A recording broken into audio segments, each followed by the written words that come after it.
Something amazing just happened to the webcams.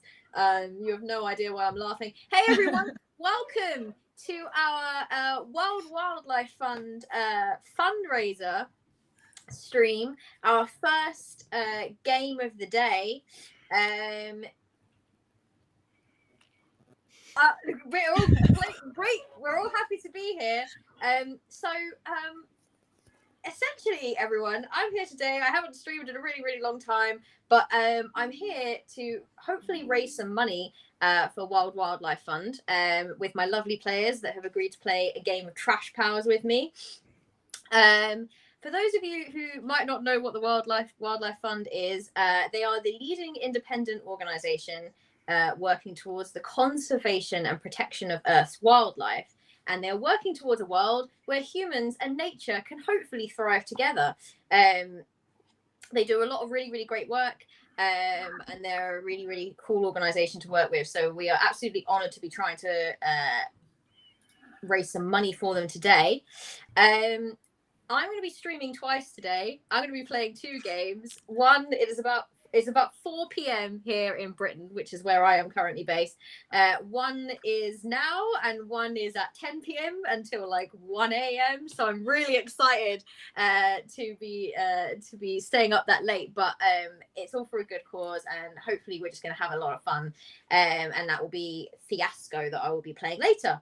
But for now, welcome to this game, which is a really super fun game, or hopefully, of Trash Powers, which is a game by Goth Hoblin, who I think we have in the chat right now.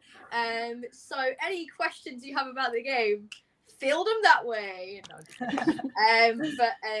yeah, we are so excited, so honoured that we get to play this game, and we are actually giving away a copy of the game as well. I'm going to just pop the details in chat now.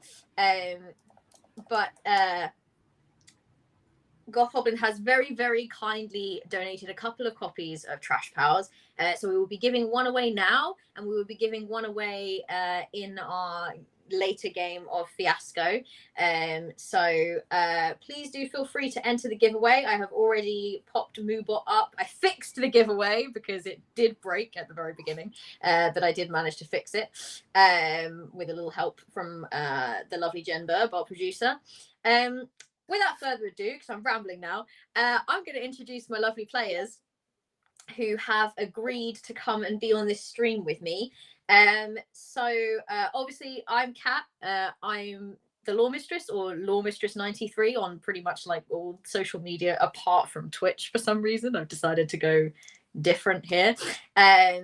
You can find me most of the time doing lots of writing, dipping a little bit into game design, but I have been doing more and more streaming of actual plays on other people's channels, and I'm starting to do it a little bit myself on my channel. So this is like my little introduction. I thought, why not like go as big as I can and you know, organize a charity stream and make it as stressful as possible for myself. So here we are doing that. And yeah, so you can find me at lawmistress93. I will go round now and let the others introduce themselves. Players, I would like to know your name. I would like to know your pronouns. Mine is she, her, by the way. I would like to know briefly, because we'll go and do like proper like kind of gassing yourselves up at the end, but briefly kind of what it is you do in the space, if anything. And I would also like to know a little teeny bit about the characters that you'll be playing, what animals you have chosen and such. So let's start with I'm going to go chaotically. I'm going to just pick randomly. Let's start with Kumi. Oh, I love hearing that again. But hello, everybody. I'm Kumi. You can find me at Kumi Curiosities. I am from India, and I run a little D&D merch store here. I've also streamed quite with Kat over at GRTW, Girls Run These Worlds, and her amazing Therosian Odyssey game. Otherwise, I stream on the Pigeon Killers, which is why I decided to go for a pigeon today. And I'm a little pigeon called Crisper. Crisper has unfortunately been a homing pigeon for quite a long time, delivering messages, and has landed um, in this new place and sees like a lot of strange things happening. But she has happened to make a few little furry friends for herself, and gets a lot of hugs from them, loves it. But now her mission in life is to get a hug from a human that isn't Greta, because Greta is just too sweet. I'd also like to just say happy World Animal Day, everybody. And so excited to be Hey. doing this for WWF. So really, really excited to be here. Can't wait to start. Yeah, that's me. And my pronouns are she, her, and so are my characters. Amazing. Great start, Kumi. Why don't we go for Natalie next? All right. Hi, everybody. My name's Natalie. I use she, they pronouns. Find most places on internet with Ghost Candle, Ghostly Candle on Twitch and YouTube. I'm an artist and a variety streamer. A lot of tabletop play, especially this month. A lot of spooky things happening. A lot of things joined in. And today, I am playing our resident raccoon, Canadian, much like myself, but unlike myself, is now over across the pond, so to speak. Resident over there for some time, wearing a little black little toque on their head that they nibbled out for the little ears, little ear holes, and their name is Cheez-Its. They just saw a box in the trash, like, oh, that's a good name, and they taste really good. As they like rub their little paws together. Hopefully we won't come across any food that might, you know, sway you away from the main mission. All right. Cool. Thank you so much, Natalie. Erin. Hello everyone, I'm Erin. I go by they, them. I am a comic colorist and TTRPG illustrator. You might know me if you are into Critical Role, and you might see my fan art and my official stuff for Critical Role. I'm very happy to be here. I'm freshly coming back to the TTRPG like playing scene. I've been reading and writing and listening and appreciating from afar for a long time, and I'm so happy to be. This is my first actual play stream, so thank you for having me. And today I will be playing Butter, the possum.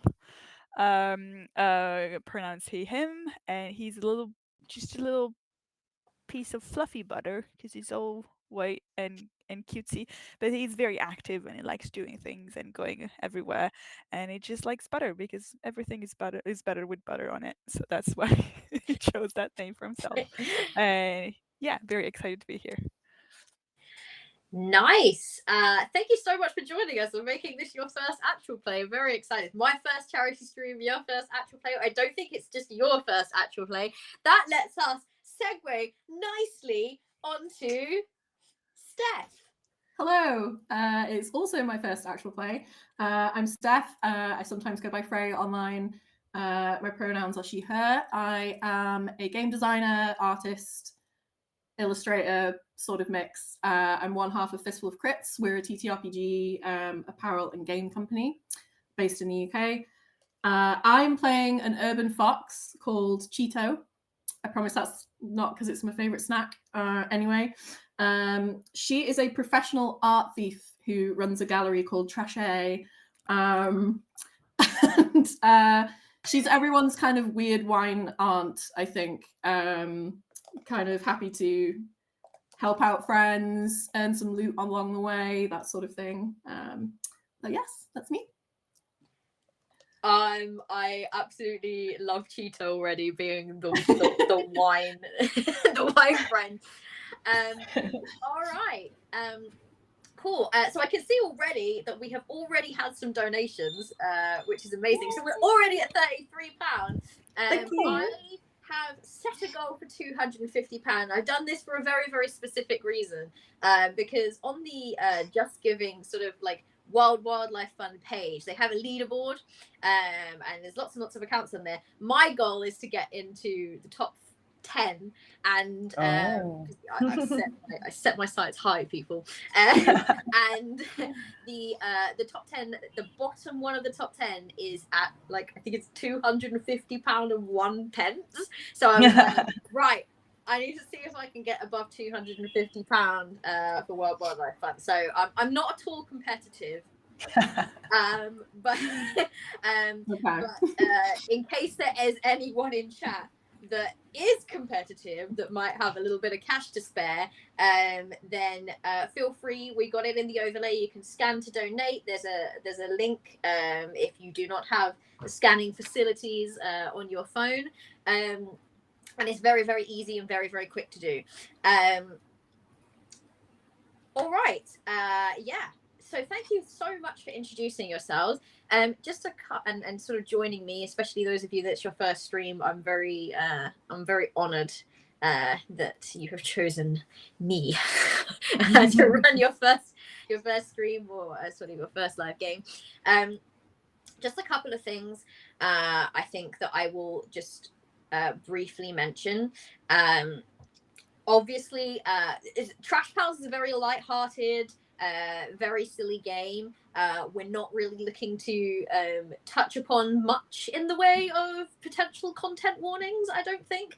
But obviously, I guess the main one would be a sort of half threat to animal livelihood, which we will go into in a bit more detail. I'm not planning to really hurt any animals or anything like that, but it's more about a threat to an animal home.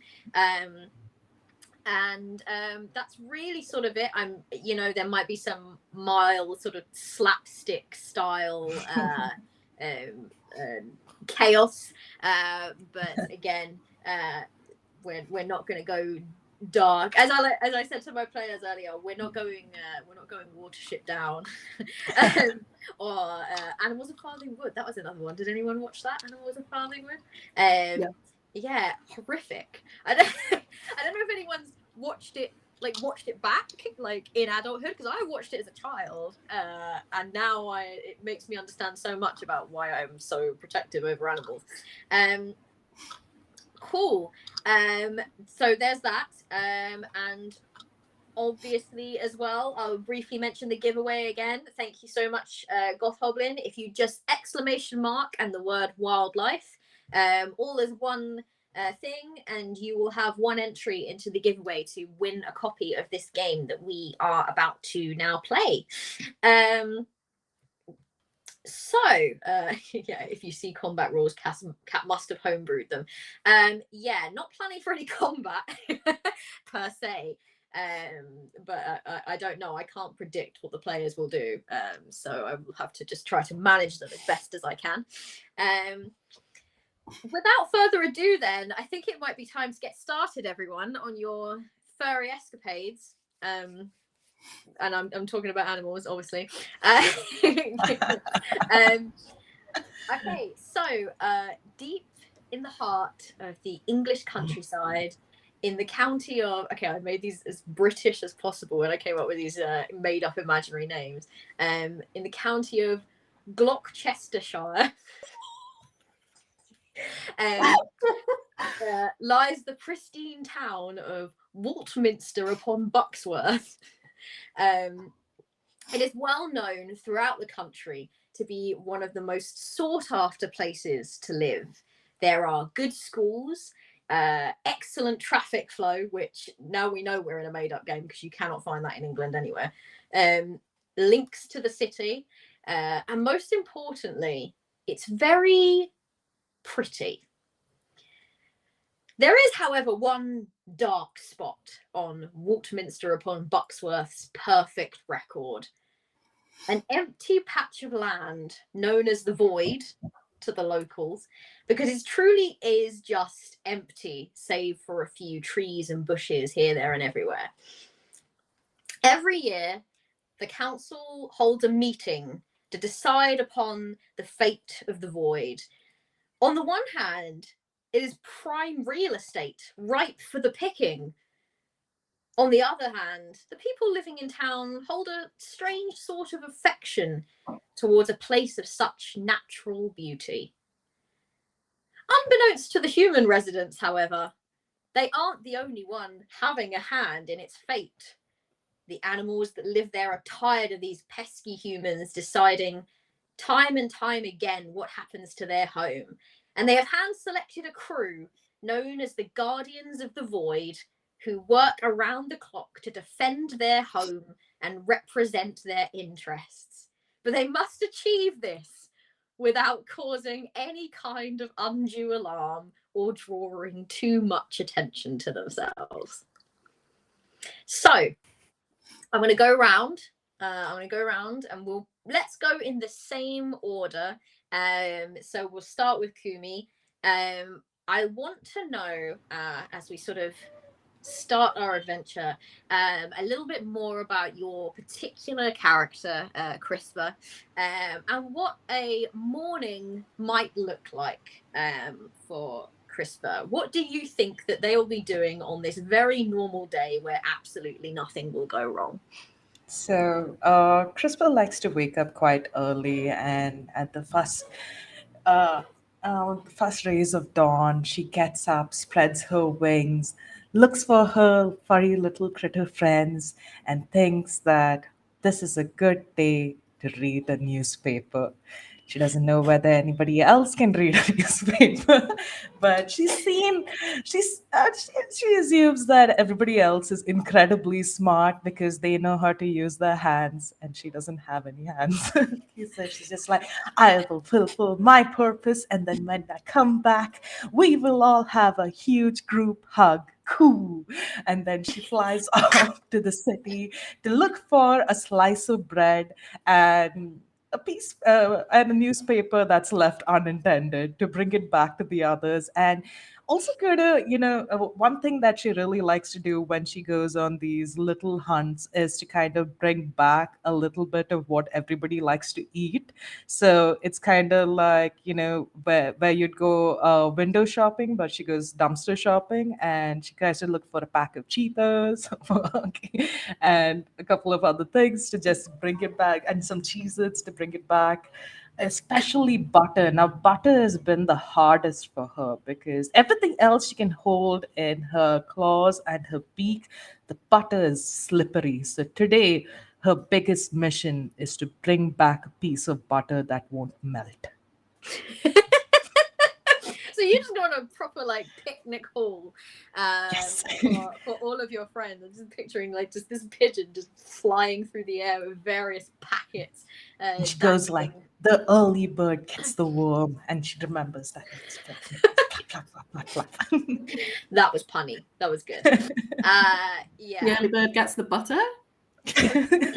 Gets the non-melting butter. All right. So, Crispa, you kind of shake yourself awake. You fly up over towards the town, and you can. You know what? I want you to make. You're looking for a newspaper, an unattended Yeah. So, I haven't told this to the others, but there's this uh, let's just say a little pub that I like to steal from because they tend to forget that things go missing. So it's been my ideal hotspot for getting things back. And one day I hope to, have a time where we can all sit at the table at the pub and no one would shoo us away. So every day CRISPR goes to see whether the humans are a little nicer to them and just like steal anything that seems to be unattended. Okay, so I guess I would like to know how you're planning to approach this. You're heading over to this pub. Obviously, British pubs quite often they have like little picnic tables outside so that people can go and sit outside and enjoy their drinks. So are you planning to kind of sneak over and grab things when people aren't looking? Are you planning to appeal to the to the kind of the people that might be there? As you kind of fly over and scope the area, you do notice there is a woman. She's sat at the pub bench and she's kind of like fiddling around with some things in her bag. It's not necessarily that she's there as a customer of the pub. It's kind of she's just using this as somewhere to briefly sit while she kind of figures herself out. And she does have a sort of a pram next to her with a baby inside. On the table, there does look to be a paper for you to potentially have a read. You would know, I think, by now that this town, they don't have a newspaper as such. They have like a town journal. They have like a town newsletter, as it were, that kind of is regularly sent out. So are you planning to try to steal anything, or are you planning to approach this with a little bit more of like appealing to the human's sense of benevolence, I suppose? It's worth a shot. She seems nice enough. I'm gonna just fly over. And this is something that I've seen the local alley cats do where they go and rub against a human's leg. So, like, Crispa's gonna waddle over and just go, "Coo," and just like rub her head against the lady's ankle and look up at her. Oh my goodness. Okay. I'm just trying to imagine how most of the British public would react if a pigeon started rubbing against their leg. I would like you though to make a cute check. So roll your d4. For those of you that don't know, Trash Powers is a Caltrop core game. So our lovely players, they have 4 stats, which is senses, cute, body, and smart. And they, depending on the animal that they've chosen and the special abilities that they've chosen, they will be kind of rolling a number of d4 and we will see how they do. So yeah, what is your stat in cute? It's a 1, and I rolled a 1. No. Right. Right. Well, I can absolutely tell you that she's kind of like busy. This child is in the pram, kind of cooing to themselves, and maybe that's what you think. Oh, the child coos. Maybe she likes cooing animals. So you kind of fly in and you dart a bit closer. She's very distracted. She's like looking through her bag, and she's sort of half swearing to herself. She's got her phone like tucked up against her ear, and she's like, I'm gonna be there in a minute. I can't find my keys. And she's kind of desperately like hauling all sorts of you've no idea how this bag is defying physics by just how much stuff she seems to be able to fit in this bag. There's no sign of these keys, and she's actually a little bit more agitated than perhaps you thought. But you think, no, she's got a cooing child. She seems to be perfectly fussing over the baby. She's going to fuss over me too. You head over, and you begin to kind of rub against her leg. And at first she doesn't notice you. She sort of like, it kind of twitches almost like involuntarily. You do it again, and she looks down and she meets your beady little eyes. Let's go like this.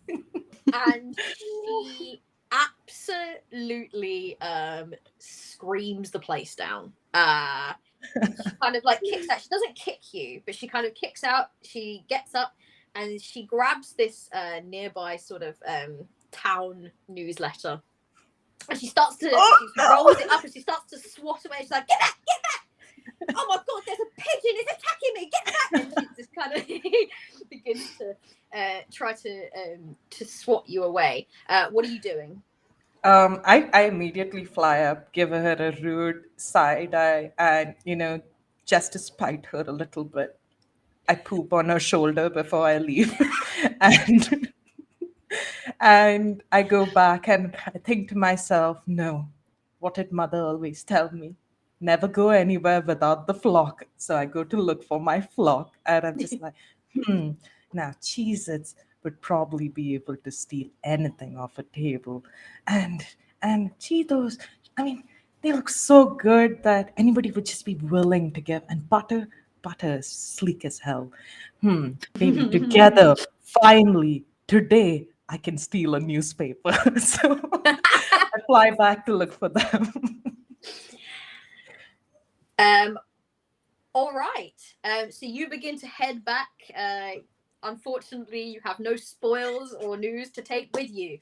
Let's move on to the next person, which I do believe was our lovely Natalie. Speaking of Cheez-Its, let's meet Cheez-Its the raccoon. What does Cheez-Its like to do on a morning like today where absolutely everything is normal and nothing weird or untoward will happen? Well, see, the problem is raccoons are nocturnal, but he was asked to do the morning patrol, so he's willing to do that. They crawl out of their den, their little tunic practically over their eyes and their ears slumped forward because of it, sort of just very lightly poking out the holes. He's sort of waddling out, holding a broken porcelain mug with rainwater. That looks huge in his little hands, but he comes out, gives a big yawn, takes a few licks from the mug before he dips a paw in and wipes his face down. Like, all right, shake it off, Cheez-Its. All right, highwayman mode. That's what the humans call me. Whew. And he puts the cup down. Big.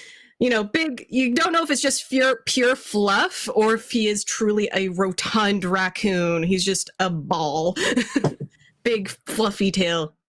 He goes out, starts padding forward, keeping too shadowy, sort of like blinks at the light. Like, okay, to the edge of the void. Let's go. And he sort of pads out a little bit, looks around, pads back a little bit, and then pads out again, looking for any potential humans, squinting. He's like, okay, just the hat. Rubs his little hands together, and then turns back around into the woods. All right, so you're kind of just deciding whether to exit your little area and being very very thoughtful about that. What does so Cheez-Its is very round and very fluffy. Does Cheez-Its spend the morning kind of just chilling out in his little wood, or does he do anything else at all? Yeah, he sort of like continues walking sort of around the outskirts of the void, sort of that quote unquote patrol that he promised to do, but he's not fully going out yet unless something really gets his attention, maybe a smell of something. Because as much as he was once a sort of pet to a person in the area and has since broken out and explored the world for whatever size that is to Cheez-Its, there's so much to learn, but he's just more comfortable at night. But he knows a lot of his friends like the daytime, so he tries his best to also enjoy the daytime. All right. I mean, Cheez-Its is right to be a little cautious, because Cheez-Its is a raccoon, and raccoons are not very well known in the UK because they don't live here. So I think that you would know that any human that might spot you would be particularly startled by your presence in the area. As you're kind of patrolling, at one point, you do hear a sort of distant sound of like feet, and you see a local dog walker. They're kind of just walking around, sort of, it's quite a common dog walking route around kind of the edge of the void. And this dog walker kind of he takes a moment to look around and sort of bends down to let his dog off the lead, and it's at this point that the dog begins to sniff and start to kind of look in your direction, and there's a very sort of low growl, and this dog walker kind of says, what is it, Spot? What's wrong? What are you doing? Yeah, dogs is a no-go for old Cheez-Its. I just waddle over to a tree and start trying to climb up it. My little back legs scurrying fast while my front ones are just slowly grabbing up.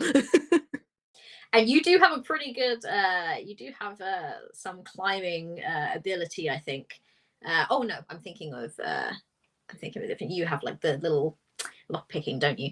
Yeah. All right. If you are going to attempt to climb a tree, I would like you to make let's go with body. All right. So I roll 1 die for body, and I rolled a 4. Hey! Hey! Success! Success for Cheez-Its. So Cheez-Its sort of, oh, I'm getting out of here. We're not doing this. I remember the last time this happened. Yep. It was an absolute disaster.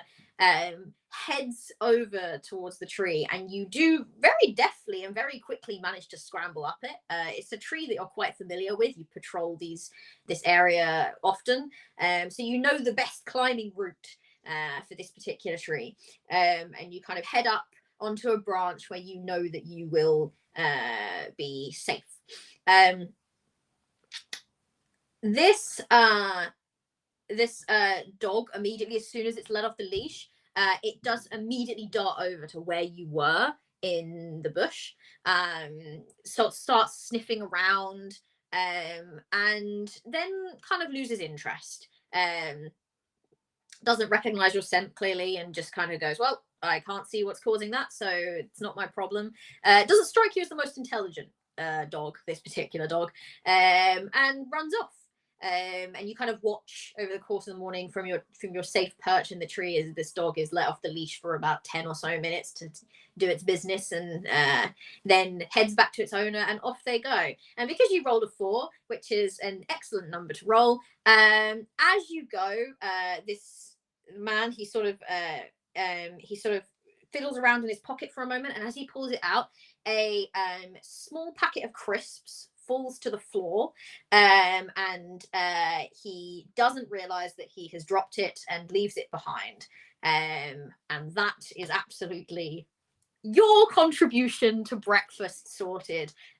Slightly I love that CRISPR had such high hopes and goals and achieved nothing, and Cheez-Its has accidentally come up strong.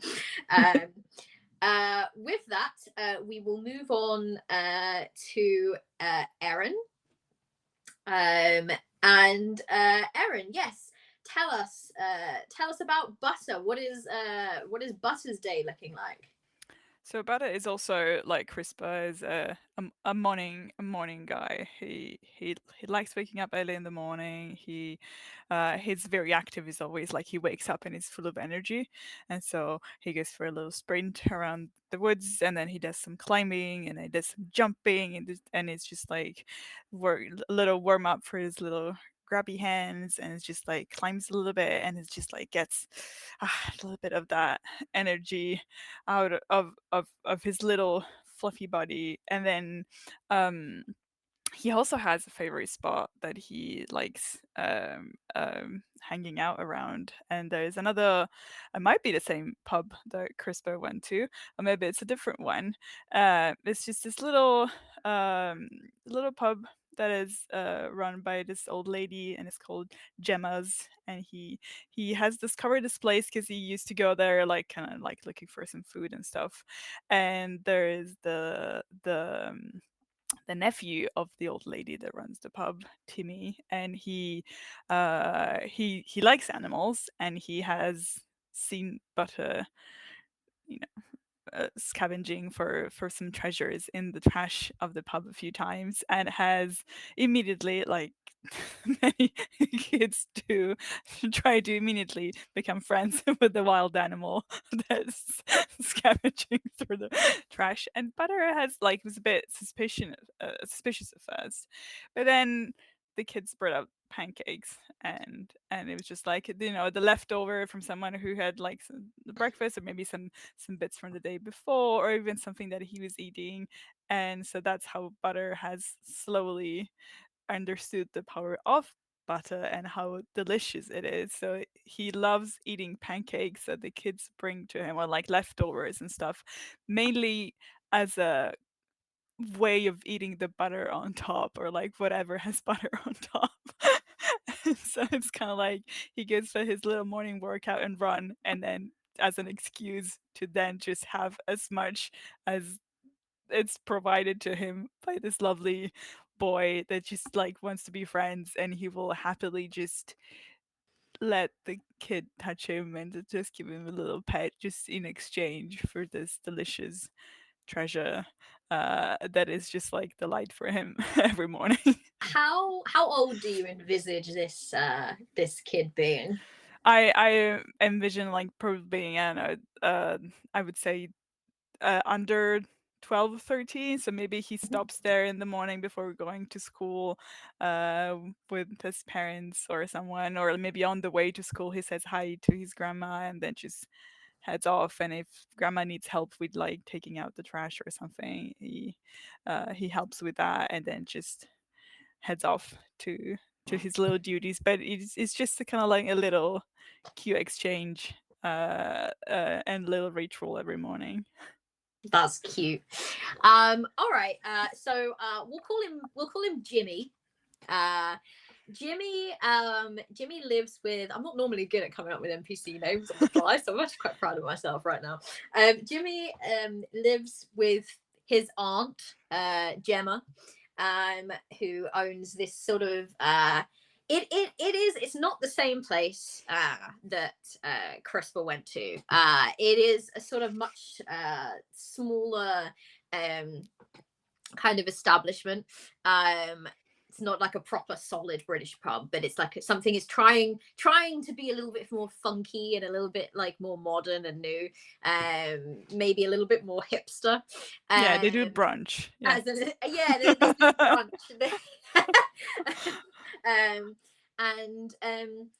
So Gemma is kind of getting ready to kind of open up and start the day, and as usual is quite distracted. Jimmy is a recent a friend of yours, I suppose. You like coming to this place because they do exceptionally good, doing a lot of brunch and stuff. They do like a lot of like bagels, avocado, all of those kind of things on top, and buttery goodness abound. Jimmy is a helpful nephew, and occasionally would help take out the rubbish. And was immediately intrigued by you because guess what? Possums are also not your average find in the British wildlife. And both you and Cheez-Its not often trying to show yourselves to members of the British public.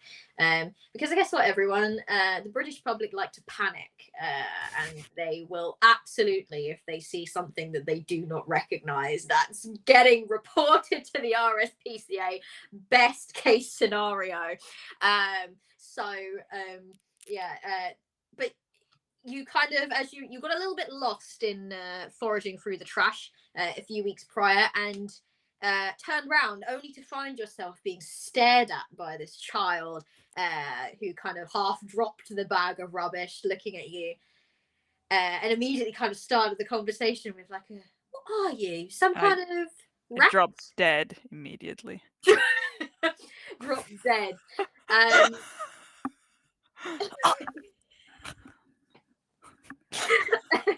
All right.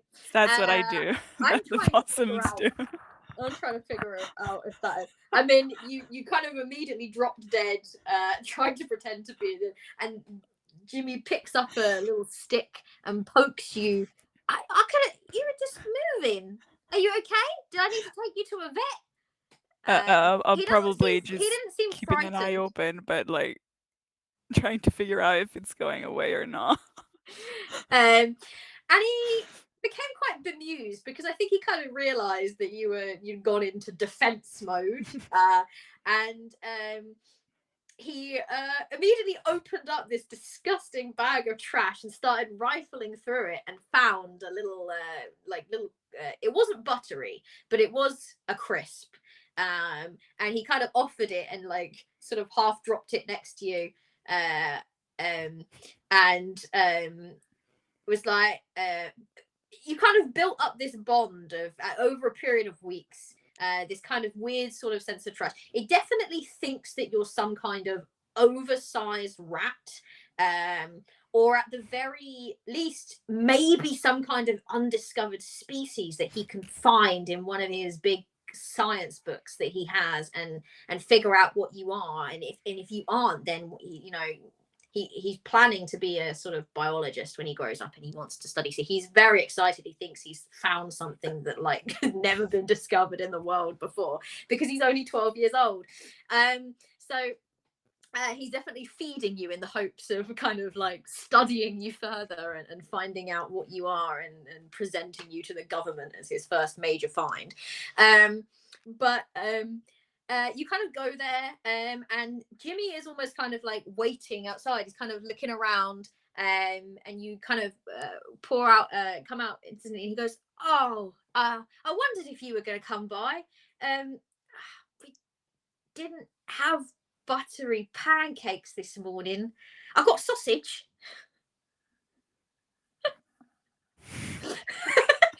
He's just Like, he's Jimmy. gonna, He kind of like proffers it to you. I would like you to make a cute check. You're trying to like persuade this boy to give you a little bit of food, and he seems a little bit on edge. And I have 2 in cute, so I rolled 2, and I rolled a 2 and a 1. So it's a 2. It's a 2.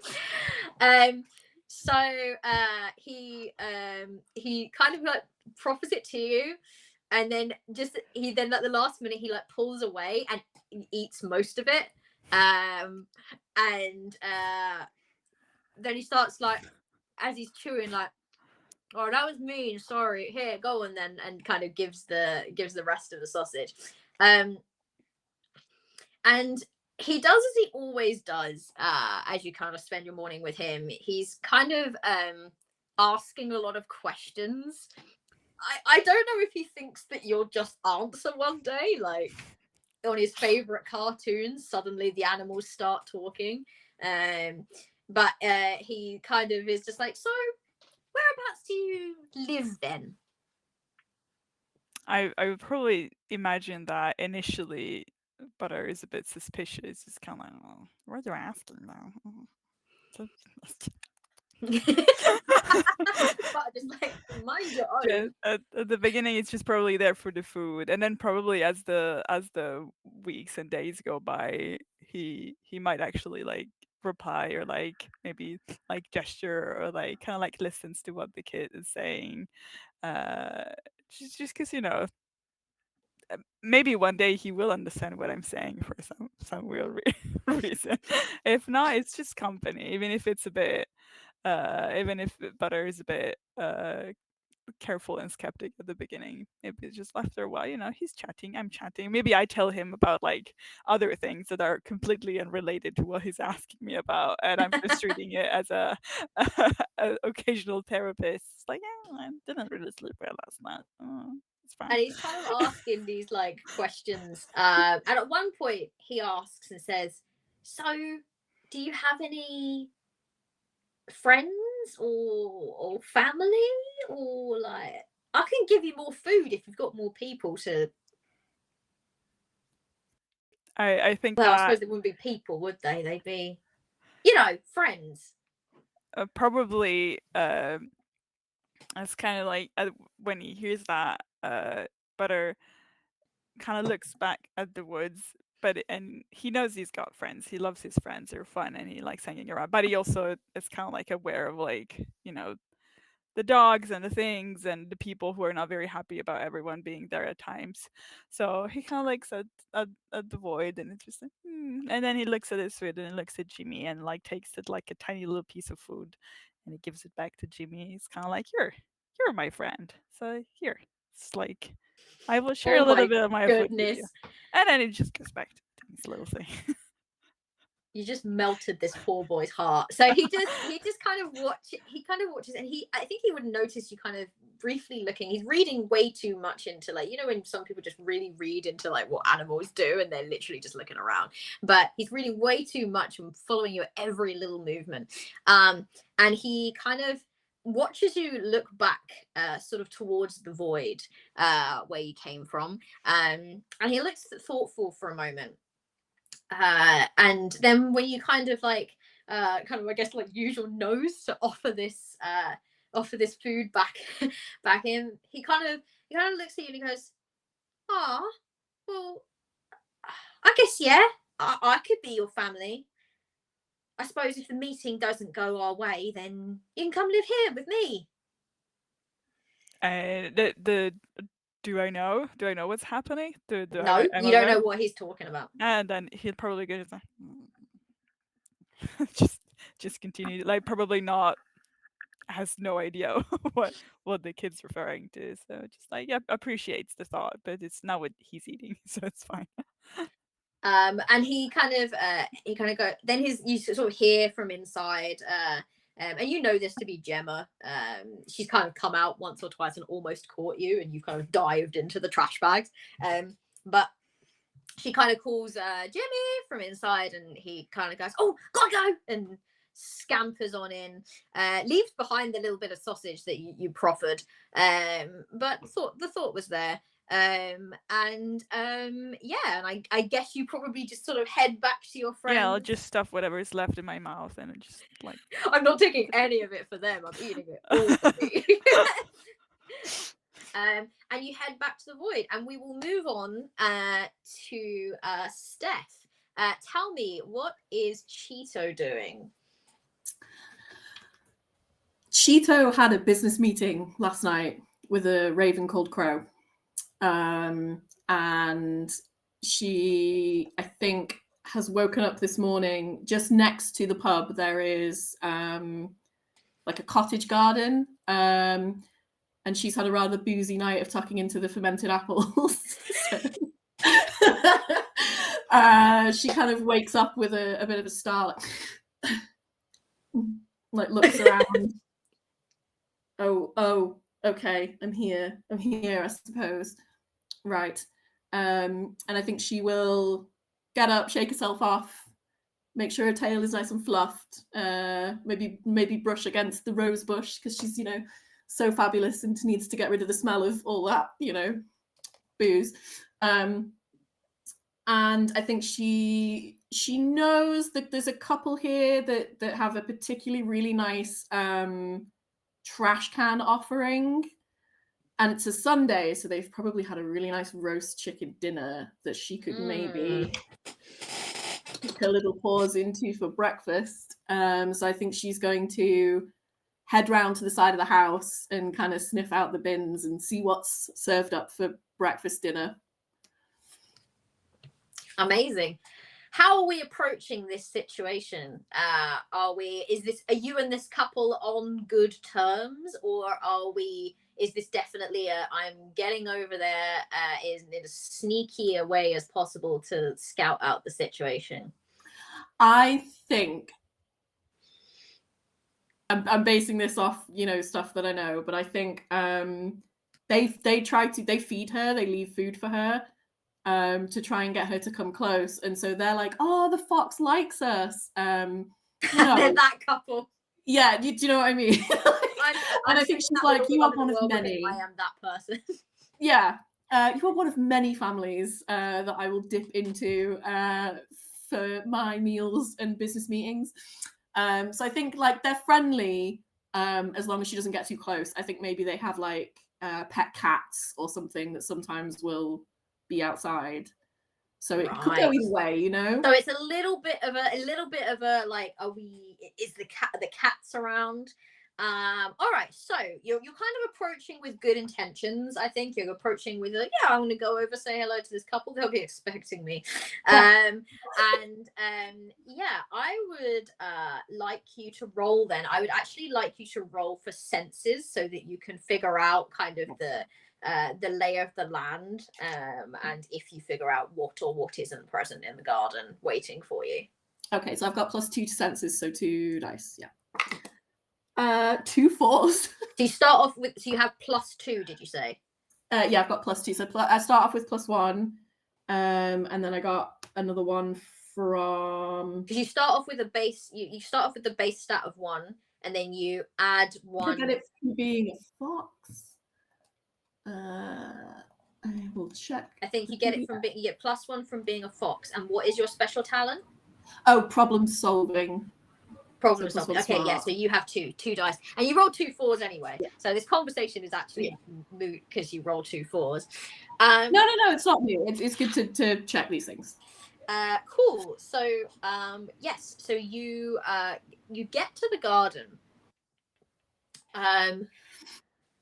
You are just sort of like paddling along. You're expecting everything to be fine, and then you suddenly pick up on a very sharp smell of their cat, who is absolutely out in the garden. You can see, if had you not been quite so aware, you might have walked in and started an argument with said cat, because they are not particularly fond of having you in the garden. They see it as their territory, and you should go back to the void where you belong.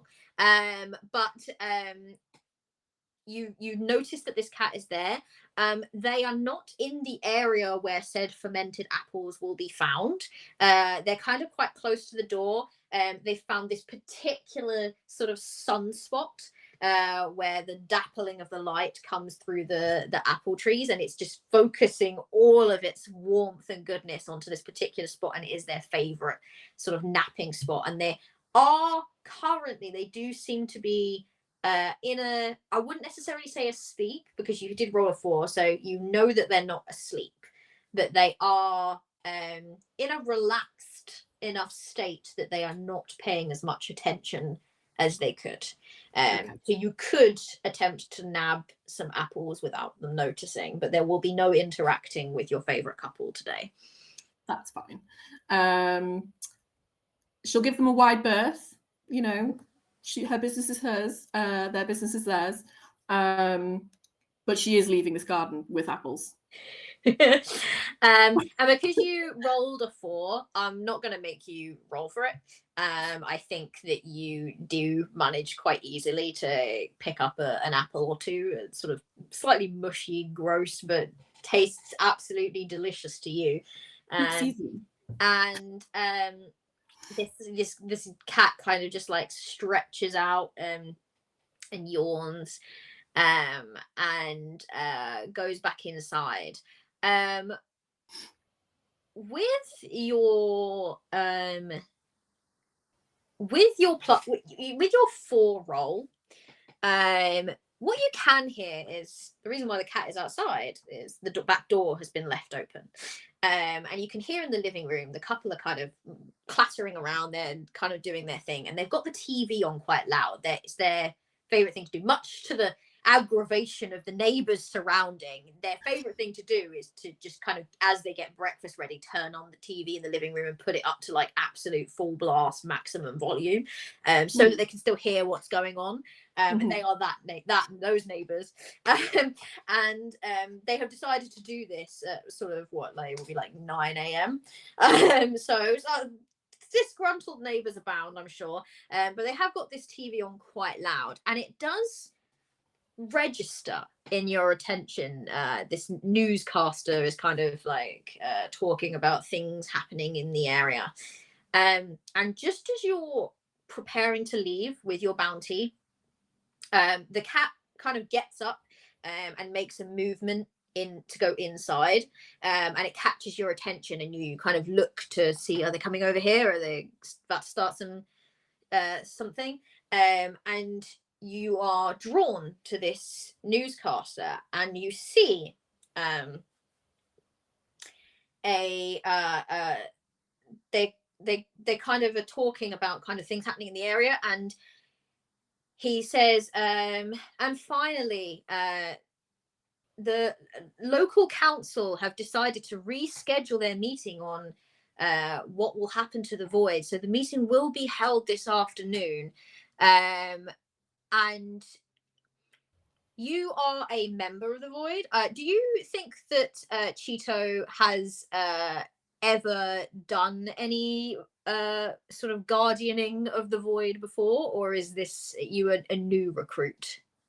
No, I think she's fairly seasoned. I feel like Cheeto is a fox of many connections, and being slightly older, I think, is sort of taking younger or newer recruits under her wing a little bit, with an eye to retirement, maybe. With an eye to retirement.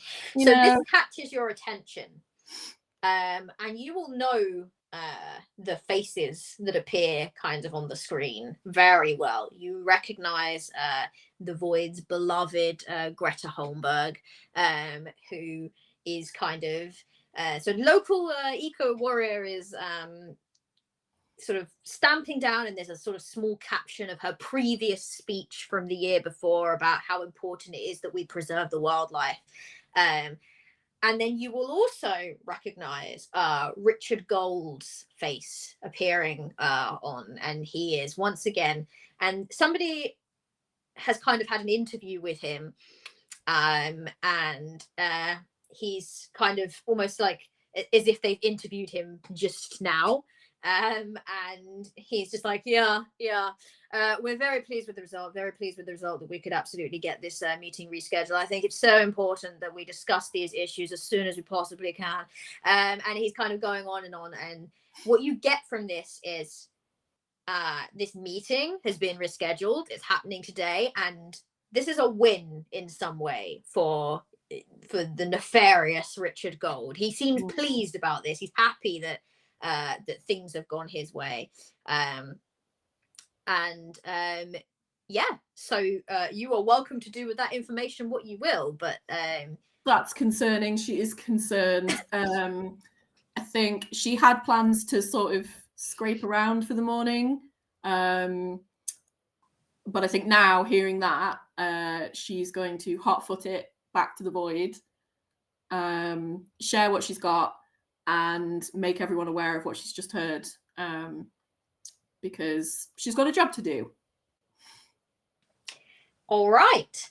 And with that, everyone, you are just going about your mornings, and quite a lot of you, I guess, Crispy, you've kind of made it back to the void, as have you. butter, not Cheetos, sorry, Cheez-Its. You were already there. You're patrolling, and you hear this sort of shriek from the skies. I'd say above, but sort of level with you, I guess. And it is Colonel Sharpclaw, the the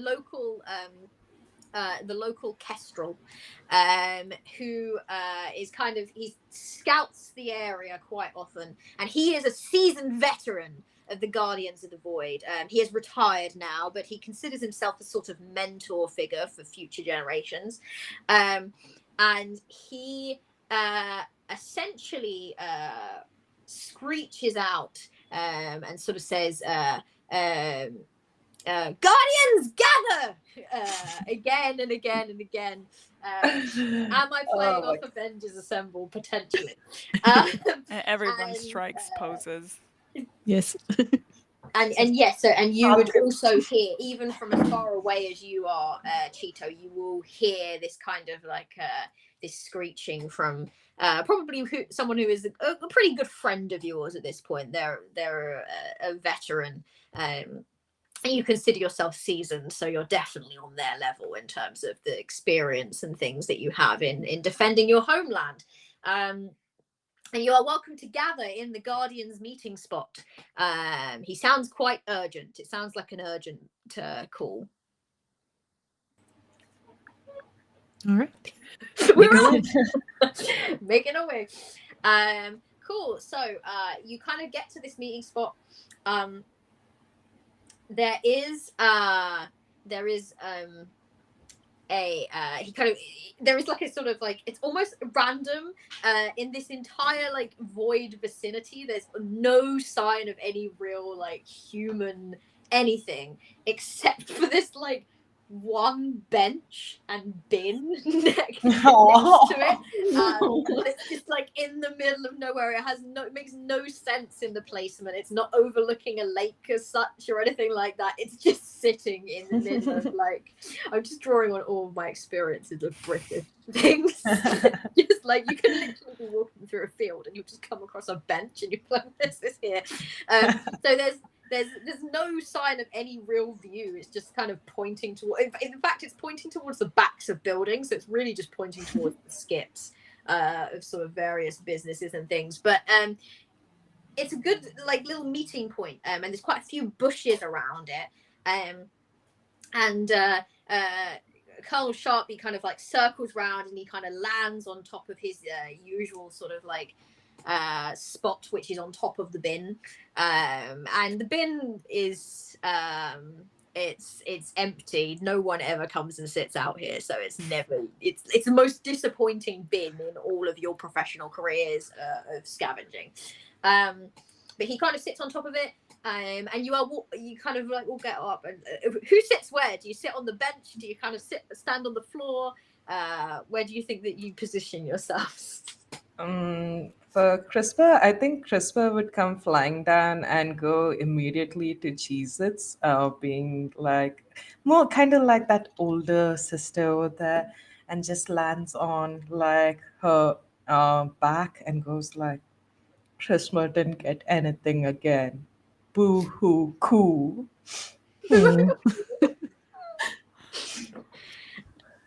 Don't worry about it, CRISPR, as I'm walking and opening up the little bag of crisps that I picked up from the ground and hold one up before I put them in my mouth and scamper up the bench.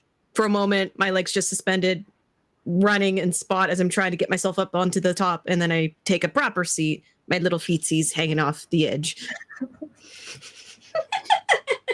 Just trying to get up onto this. Yep, and CRISPR just on my back. I'm just like, there we go. Butter is also probably going for a spot on the bench, and he's going to prepare himself, and then he's gonna and like run, and then he's gonna probably he's gonna probably use like there's probably a stick of something on the side as a ramp, and just goes flips and then just runs. And then, Hey! and then also sits next to his friends and also just Yeah, feetsies. Oh my god, so cute. I think Cheeto's going to lie on the floor because let the kids have the fun. Also is a little hungover and doesn't actually think that she'll make that jump just yet. And I think she'll look up at what was his name, the kestrel? Sharp claw? Yeah. Sharpclaw, thank you. And she'll go, "What are you squawking about so loudly this morning? Just indoor voice. You don't know what that is. You don't know what indoors is, but lower your voice." He kind of looks at you, and I think the two of you probably have a little bit of this kind of like nitpicking at each other energy. Yes. And he's like, "Well, I've no idea what's got you quite so grumpy this morning, but I need you to fix up your attitude immediately. We might have an emergency on our hands." We definitely do have an emergency, but let's see whose emergency is the bigger one. Because I guarantee the tea I'm about to bring to the little gathering is probably going to be better flavored than yours. But you first. You squawked first. So Colonel Sharpie, he kind of like puffs up his chest, and he goes, "Well, I think actually mine is far more. The point is, I've gathered you all here because there's a rumbling. Something's happening. I've noticed them. Now, we've prepared for this situation, everyone. The humans, they're setting up the town square." And I stuff a crisp in my mouth. And he kind of thinks that was going to have like a massive effect on you, expecting like gasps. And then he's like, as if they're going to have some kind of gathering, as if they're doing something which we were not expecting. There's been no posters. I've seen nothing. There's no garden parties, no high teas, no barbecues. What are they doing? We don't know. Butter is probably staring, like going from Colonel to Cheeto, just going. I think Cheeto will observe that and sort of gesture for the Colonel to come down so that she can whisper. Okay. The Colonel is not all that happy about getting down from his perch, but he does sort of hop down. The ground is not his friend. Like, he prefers to feel up and above everyone, but he kind of hops down. He goes, yes. I feel bad, right? You're falling flat on your feathers. So, and she'll kind of like tell him what she's heard and go, "You consider it a gift. I don't want you to look foolish in front of the youngsters." He kind of ruffles his feathers. He's very put out by your attitude, and he's just like, "Just remember that I have served many years in this Guardians. I know what I'm doing, okay?" Yeah, of course, darling, of course. Just a bit of, senior support, we'll call it. And he kind of like flaps back up to his perch on the bench, and he goes, "I've just received some alarming news. My chief communications officer here tells me that the humans, they've brought forward their council meeting. We weren't expecting it until at least next month, but it's today." Yes. Christopher falls off the bench.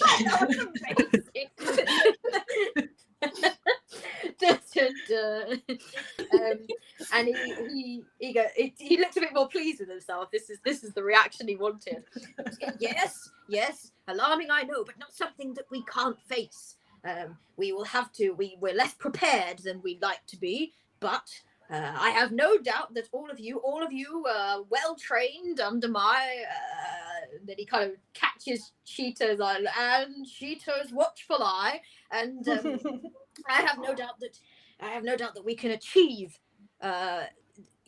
what we normally achieve every year, even with far fewer days to prepare. We've really got mere hours, and you can see like he's starting to spiral a little bit, like the panic is setting in somewhat.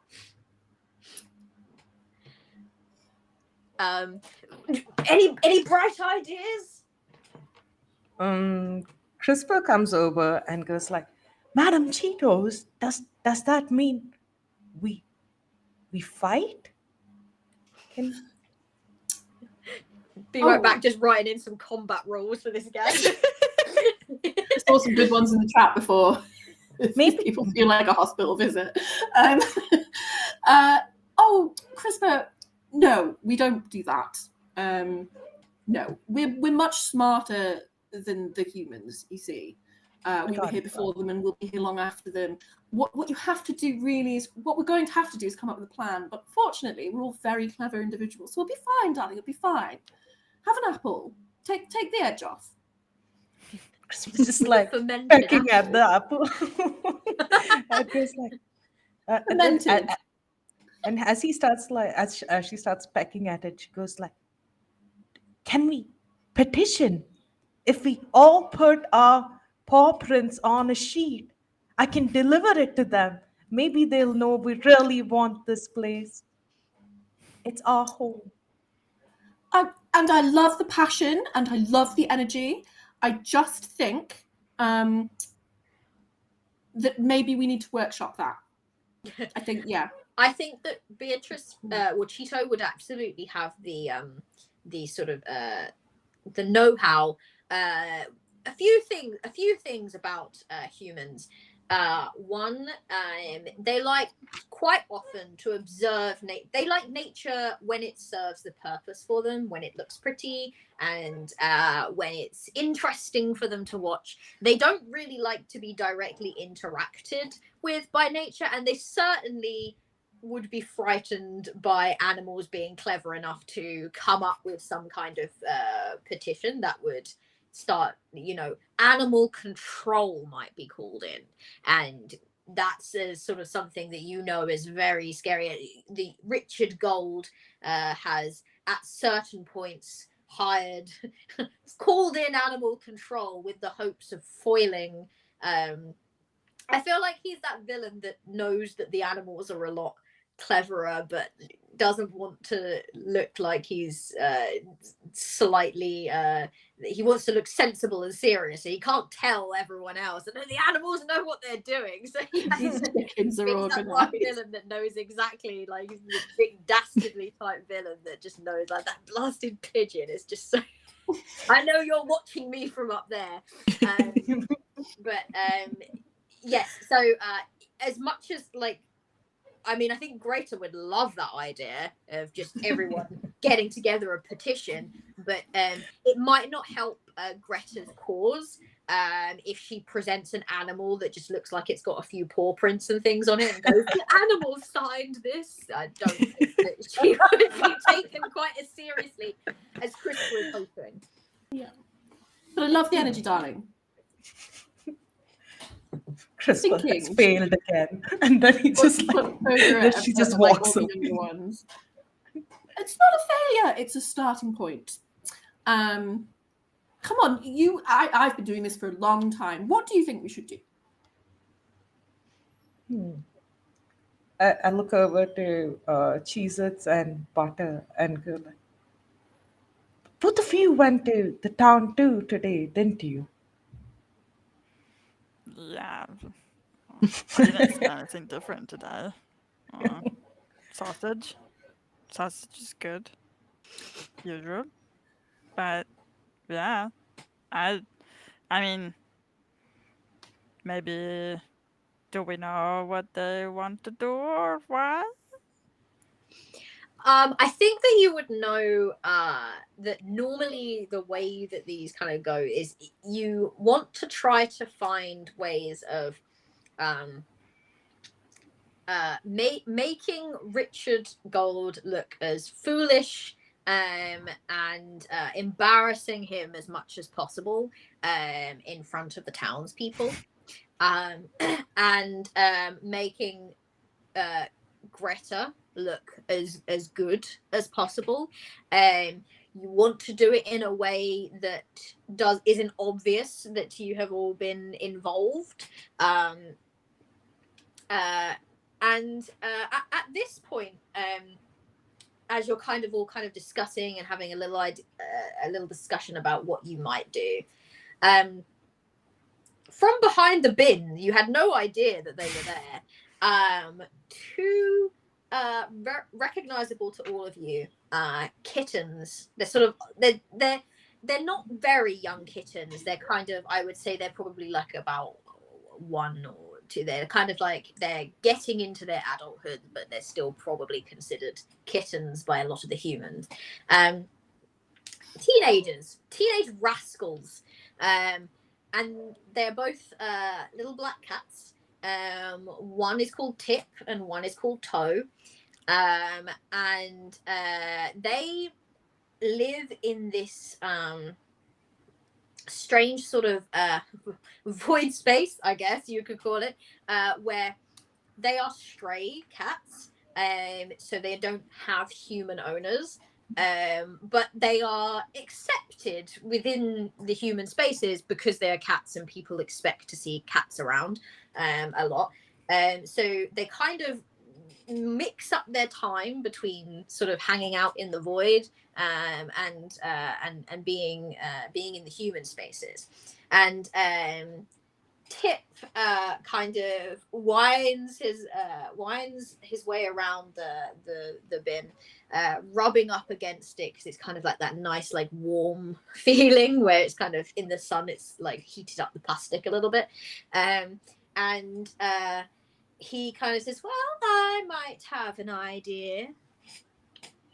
And then Toe goes, Tip, we might have an idea.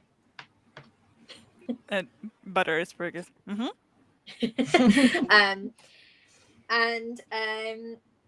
Tip, very pleased with himself, kind of straightens up and says, I observed your good friend Mr. Gold only the other day practicing his speech in the mirror in his bathroom. I was stood outside and he had these papers in his hand that he was reading from. I then heard him speaking to his assistant, who told him to maybe try to practice without the papers, and he didn't seem to like that idea at all. I don't think that he can really read his speeches very well without something to read from. Do you think, does anybody here know how to write human? If we could just change the words at the end of it and say the void belongs to the animals, and he might just read it without realizing. or maybe we can put sausage in the papers. Or pancakes. Or we could put sausage Pancakes in the in the paper. papers. It's good. Yeah, we can definitely mess up a few words. Butter That's gets lost a second thinking about sausage and pancakes in the paper. Just a bit. But honestly, it's a much easier plan than what I had. I was just thinking, let's go mess up his car. I mean, also an option. His car is often found at the office where his papers would be as well. So it's also an option to do that. If we steal his car, we'd have a new meeting place. Ooh. We definitely don't have driver's licenses or thumbs with which to operate the wheels. No, we just have one of us on top, another one on the bottom. We're animals. We don't have to be legal about it. Also, we are absolutely. Richard Gold is absolutely that guy who is literally like a 5-minute like down the road from the town square and still gets in his car to drive there. He's absolutely that guy. Yeah. We make Richard walk. we could ruin his car and ruin his speech. We'll just ruin this man's day, actually, I think. Yeah. Amazing. All right, so we've kind of got a sort of forming of a plan together. I think we're at about 5:30 now. How do we feel about maybe taking a break, and then we'll come back and we'll begin heist proper, and figure out exactly how we're going to ruin Richard Gould's day. I just wanted to take a moment to first of all shout out that we are at £81.38, which is amazing. We're doing so well for our donation. So thank you so much to everyone who has donated so far. A reminder that we are running a giveaway currently. So all you need to do, type !wildlife to get yourself an entry, and we will announce at the end of the stream who has won a copy of Trash Pals, kindly donated to us by Goth Hoblin. So thank you so much, Goth Hoblin. And yeah, let's take our 10-minute break. We will probably be back at about. I was just so excited. It I was want hype explosion. giveaway. This is what I was losing my mind about at the start of the stream. Not the rest of us can't do it, but for some reason. Giveaway. Every time you notice a donation come in, please do that and make that happen. That would be really helpful. So yeah, let's reconvene at about in about 10 minutes time, shall we? We'll be back soon. But thank you so much for everyone who's donated. Thank you so much to everyone who's joined us. We're having a blast so far. Cheerio. See you in a bit.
are back.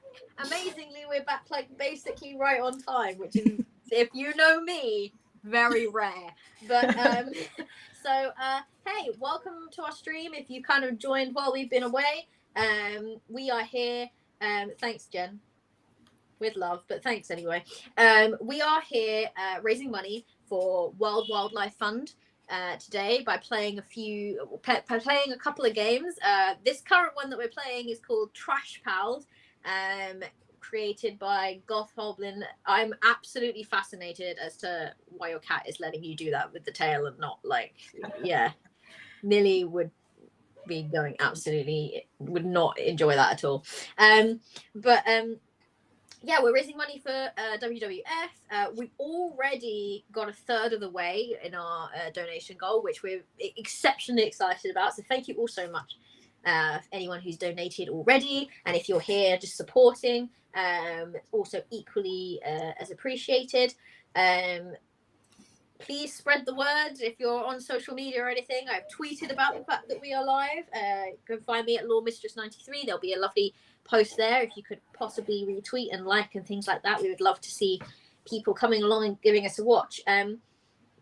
So before the break, our gang of trash pals, guardians of the void, they live in this sort of space of land that every year the nearby town have an argument over, essentially, as to what they're going to do with it. Will it be developed into something new, or will it be just left alone as an area of natural beauty? And animals are pretty sick of humans just deciding the fate of their home for them, and so have collected together and created something known as the Guardians of the Void, because the void is what the locals refer to this place because it's empty. And this webcam is just absolutely drawing all my focus and attention. I know. And oh, thank you, Beautiful Disaster Gaming. Thank you for joining us. We really appreciate that. So yeah, and so they're banded together. They found out that the town council meeting has moved to today, which they weren't expecting. They thought they were going to have much more time to prepare than this, but it seems that Richard Gold, the nefarious, greedy property developer, has somehow managed to get the council to agree to move the date.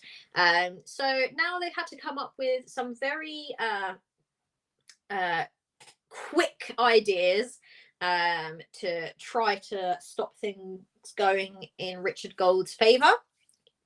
And I think the plan is to head over to Richard Gold's office, possibly mess up his car, and also do something with his speech that he has written that he will present to the town. I just assumed, oh, steal the speech, but the players have decided, no, we're going to change the speech, which frankly is even better. Yes, good reminding. We are also running a giveaway to win a copy of Trash Pals. So !wildlife, and you will get to enter. And you will have a chance to actually win a copy of this game, which is super fun and super simple. It uses Caltrop core, so it's not a complicated game to play at all, and we're having an absolute blast with it. All right, without further ado, then, the four of you huddled together. You've kind of got the semblance of a plan. Now, I guess what you might want to try to figure out is Richard Gold's current whereabouts. This meeting is not scheduled. You'll find out from Tip and Toe, who are being exceptionally helpful, almost as if they're characters that I created to give you information. You will find out that the meeting is not until this afternoon. They're kind of setting everything up this morning. So you're not sure where he is. He could be at his office, or he could be elsewhere making some kind of preparation, doing something else.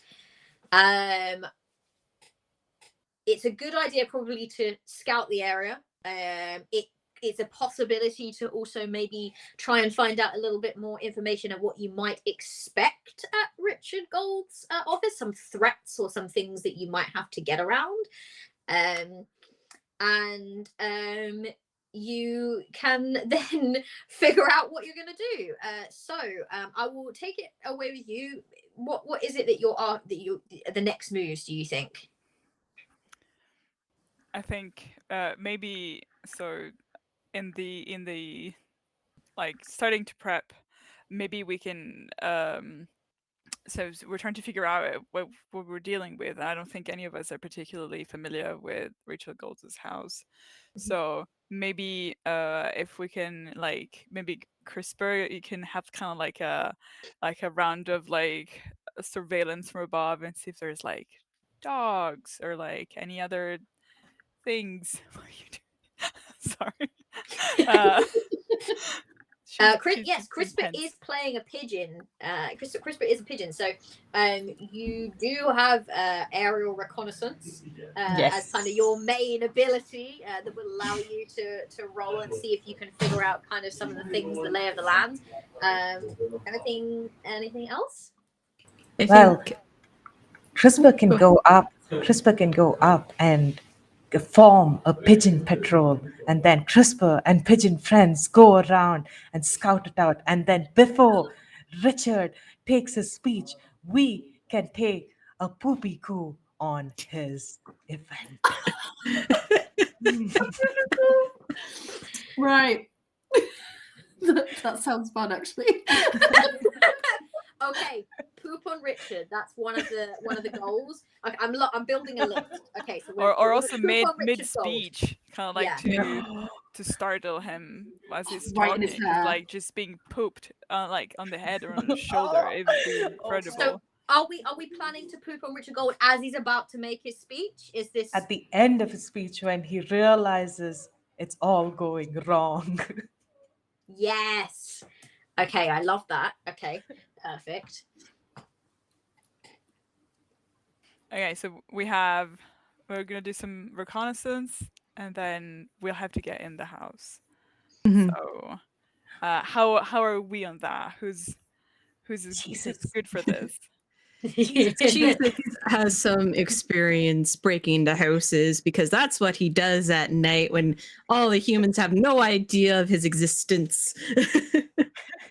He also just wants to really, really mess up Richard because no one knows I live here or exist here. So to see a raccoon randomly, even in just glances, I want him to like get to a point where he will snap. So when the bird poop happens, he's just like, "Oh my God, the animals are going to get me." And it will be, this man is not qualified. He needs to retire. Yes. There's no raccoons All around right. here.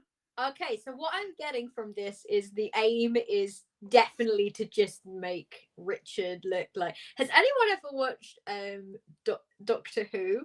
And there's the bit where like one of the doctors just whispers into the ear like about the Prime Minister. It's like, doesn't she look a little bit tired? And then she's like, "What did he say to you? What did he say to you?" And then they're like, and that's what gets her de-elected. I feel like that is the energy that we're going for here.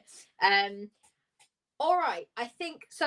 I think that so if we have CRISPR is going to do some reconnaissance and maybe report back as to what you find. I'm happy for you all to maybe do a little bit of scouting around or to kind of maybe have a chat with some nearby wildlife or animals to see if they know anything. And we can do some rolls and then see what we find out if you like. Yeah. All right. Aerial reconnaissance then, if I'm remembering correctly. You need to roll body plus senses. Yes. And the GM must give you a description of what you see in the current scene. So you kind of fly up and you head over to where because you would all kind of know the layout of the town well enough to kind of know where your nemesis, the target number one, like where he works and where he lives. He has a house, but he spends most of his time in his office. Actually, he's a working man, is definitely looking to progress up the career ladder. So you kind of head towards his office because that is where Tip and Toe would have told you that he was last seen kind of using these notes, and that's where he spends most of his time. Yeah, roll for me, and I will tell you what you see. So I have a 3 for body. Does that mean I roll all 3 dice and pick the highest one? So you have a 3 for body, and you also roll. What is your smart stat? My smart is 2, but my senses is 1. I think this is body and Senses. sense. Sorry, yes, I was reading like the pigeon gets +1 body, +1 smart. Yes. So you roll 4 then. You actually roll 4d4, and you pick the highest from that 4. Ooh, okay. Imagine if everything comes out as 1 now. Oh my god, I got 2 1s and 2 2s. Oh no! Don't say things. Amazing. Cool. Definitely can't wait to see what the rest of you find out. All right. A partial failure. Oh no. So I guess you take a good swoop around. What I will give you is that while you are up in the air, you get to talk to your pigeon buddies. Yes, and pigeon quite patrol. honestly, like, you've been sent off on this reconnaissance mission to find out as much information as possible, but you're so stuck on this mission of like poop on Richard Gold that becomes your biggest priority. So you're just kind of like not really paying attention to like what's actually happening in Richard's office or anything like that. You just are going around from pigeon to pigeon like, guys, I got a plan. We're gonna do this, and we're gonna do this, and we're gonna do this, and you come up with like this really great plan for like exactly the perfect moment that you are gonna poop on Richard Gold's head. Like, it's a big discussion. And then one of them kind of goes, is that why you called us, like, to talk about like when we're gonna poop on this one guy's head? Because like we can do that anytime. And Imagine, then pigeon you friend. remember. Imagine, pigeon friend. You poop and we get free bread for pooping. I mean, I'm down. I was sold the moment you said poop, to be honest. Like, it's one of my favorite activities. Talk less. Then you remember that you actually did have another mission here. Here's what you see. You see that Richard's car is still there. Okay, so being the kind of guy that goes and drives everywhere, you can infer that he's probably still there right now. Got it. Okay. You don't see a whole lot else, to be honest, because unfortunately you didn't get what you want. But yeah. Could I, if I can, even if I haven't noticed anything, could I just remember 3 places? One where the car is, one where the back door is, and where one through his window where the papers are, so I can go and tell Butter where the car is. I can go tell Cheez-Its where the door is, and I can tell Cheetos where the letter is. Not the letters, sorry, the they papers. are going to be like, they're static. They're kind of part of the environment. They're not like a situation. I will allow you to just kind of, in your rush, you've been gone for quite some time, so you're like, oh, they're expecting me back, but like I have nothing. You note that the car is there currently, and you're like, cool, he's probably still there then. You note, you kind of swoop down a little bit, you note where the windows are, and you know there are 2 doors. There's the front door, there is also a back door. Does seem to have a little like padlock on it, but you know that Cheez-Its can bypass padlock. you also swoop past what is a slightly open window, not enough that any of you would be able to squeeze under it. You would have to it would have to be lifted first before you could actually get in via the window. However, it is slightly ajar. It's clearly like just venting some air in. And as you kind of go past, you do see a desk, and you do see an office. You don't see Richard Gold in there at the moment. Got it. I will go back to the others and I'll say, CRISPR has not fully failed this time.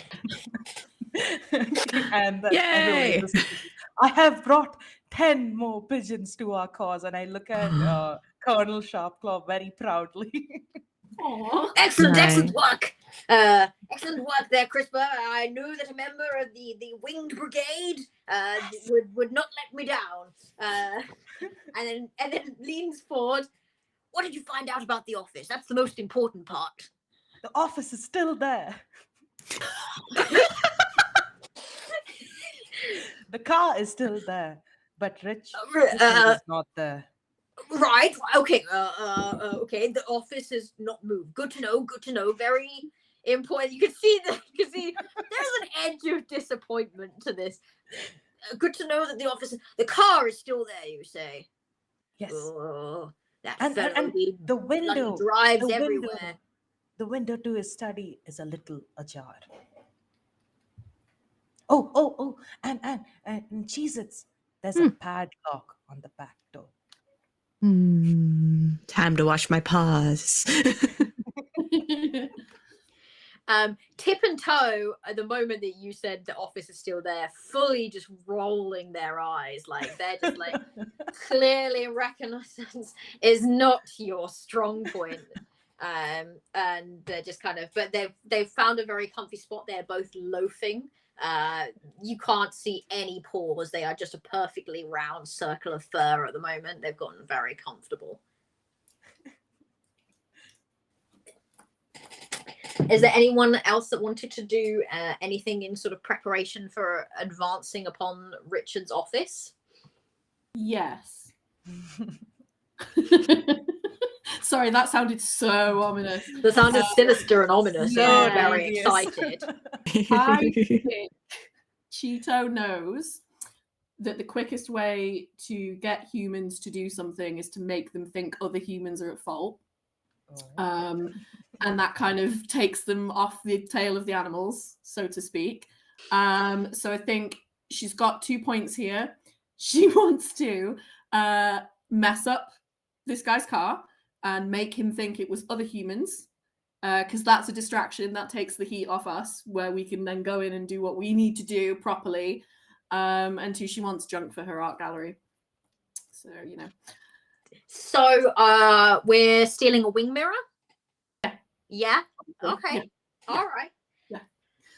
Trachet needs a new art piece. And, you know, humans are easily manipulated. So, are you going to graffiti the side of the car with your claws? Well, I think like she wants this to be a group activity. You know, you've got to learn from the masters, darling. So I think you should accompany, and we can all sort of get our creative energies out, so to speak. You know, nothing is wrong. Everything is open to interpretation. But I do want a wing mirror. And I also want to force this man to walk to his little speech.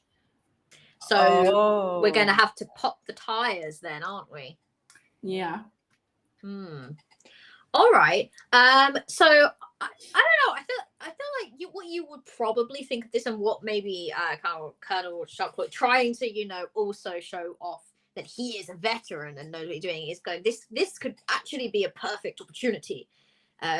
If you do something with the car and attract his attention that something is wrong with the car, then he won't be in the office for if you want to do something in there too. So it might work as some kind of distraction as well, if that's the plan. I mean, if it goes off without a hitch, maybe some of us could wreck the car and some of us could go in and get the papers. two birds with one stone. Pardon the. Krista might not Colonel like that. Sharples fully ruffles his feather. I take great offence to that phrase. Thank Oh, I'm you. sorry. It was not my intention, but it is, a human saying. So, I imagine many of us have had the experience of like trying to snuggle something out of a car, like food and stuff, and then Mhm. inadvertently triggering the alarm. So we might try and go for that, like damaging the mirror or like scratching it or something, and like just going ham on the car until the alarm triggers. pop them tires. So how do we feel about maybe splitting into two groups? And two of you are kind of dealing with the car, and two of you are dealing with the. Which do you think Cheez-Its would head towards? Do you think the back door with a padlock, or maybe trying to do something to get into the window? Because the window leads directly into the office. The back door with the padlock, you are not sure how much of a route that is to get to the office or know your way around inside. But then that being said, you probably know that you are better with padlocks and fiddly things than you are with strength-based trying to get a window open. So Yeah, for sure. As much as he would love to be around for the car, he knows his skills are needed elsewhere, so he would aim for the padlock. But before he goes, he sort of will like pick up a stick and sketch out like a map, sort of, in that almost childlike drawing way. Okay, there's a car. There's the path from the front door to the car. There's a back door, that window. And like trying to plan out like once the car goes off, how much time do we have? all right. I mean, I will allow, like, obviously there's a point where you're going to be like, right, we're done. Let's like try and set off the alarm and things like that. So if you want to join in, if you wanted it to be a group activity of just absolutely destroying this car, just also remember, using the game's mechanics, I am measuring how noticed your activities are by the general populace. I will say that perhaps a raccoon, a possum, a pigeon, and a fox all absolutely going off on this car might attract some attention by passerby, but you can certainly tackle this car in whatever way you feel like. Maybe CRISPR can fly overhead and give a warning coo to all of you if someone's coming close to you. That's a good idea. I think that Butter will definitely volunteer if we do want that mirror from the car. He can karate chop it off of the car. Oh my god, awesome possum power. So he can be part Everything's of better the with car squad, whilst someone else could do the infiltration. Yeah, Cheez-Its will do the infiltration. He likes to nickname himself the Highwayman. No one else calls him that. He just mumbles it to himself. All right. So I think what I'm hearing is the plan is we have eyes in the sky, hopefully with some slightly better rolls this time, for some aerial reconnaissance from our good friend CRISPR, who will be looking out for people that might be coming. We've got infiltration from the back door with the padlock. But no doubt our good raccoon friend gives a good scratch along the car before heading off to the back door. And then we have car messing up from from Cheeto and Butter, who will be trying to break off a wing mirror, do as much damage as possible, and then I suppose try to set the alarm off to bring Richard out to see your handiwork. Yeah. And if the alarm doesn't go off, Butter has a backup plan for an alarm. Yes, I rather thought that you might, and I know exactly what it is. Probably as we arrive to the location, Butter is gonna go to Jesus and oh, gross, and he's just gonna ruffle in his non-existent pockets, but let's pretend, and she's gonna take out the last tiny piece. Actually, he's probably gonna pick it from his teeth. And just give you this just like drooling bit of sausage from his breakfast, because the sausage has to be part of this, and just hand it to you kind of like a precious like ancient treasure. just smash it. I will. And I just lift up fur and put it somewhere like in there. A last hit at the end, like the last page is just like a big, kind of like a chewing gum, just like Yeah. and it just like, I trust you with this. Just like lift up a big patch of fur. Seems to go really deep as I stick a hand in there. And it's like, I got it. High five. I4, I guess. But All right. So you kind of take this bit of sausage that's kind of wedged between two of your teeth and hand it over. Amazing. All right. So let's start with car shenanigans, I think.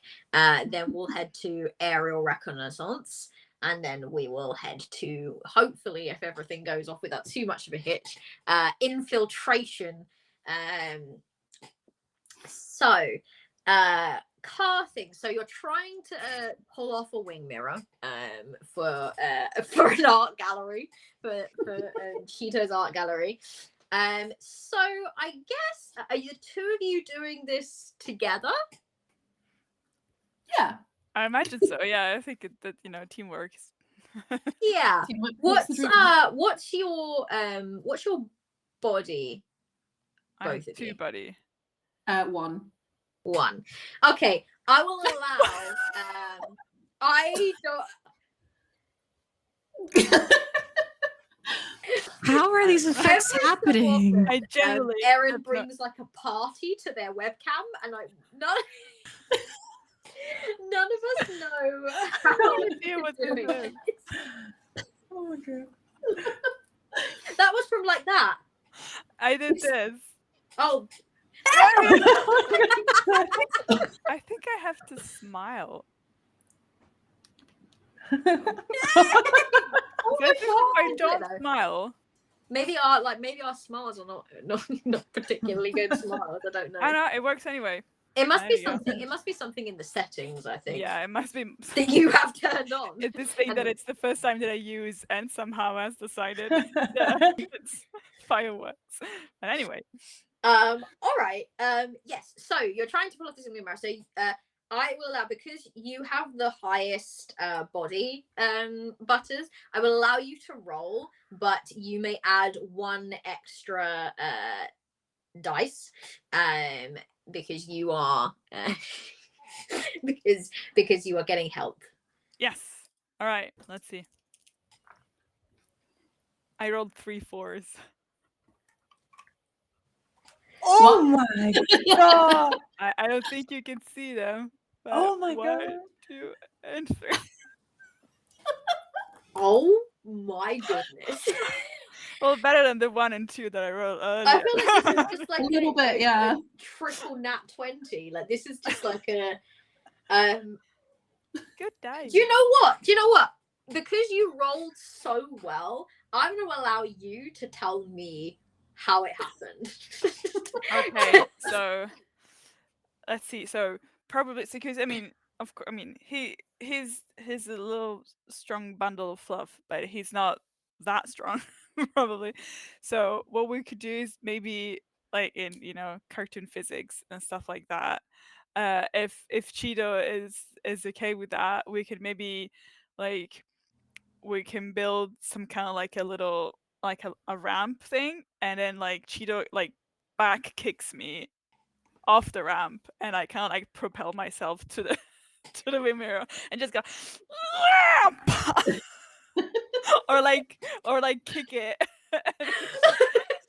with all my might, and just like I imagine it as this like huge plate of pancakes, and I have to kind of like smash it to get to the buttery goodness that No, I am addicted to. No pressure, Kumi, but your aerial reconnaissance needs to go well, because if somebody sees it.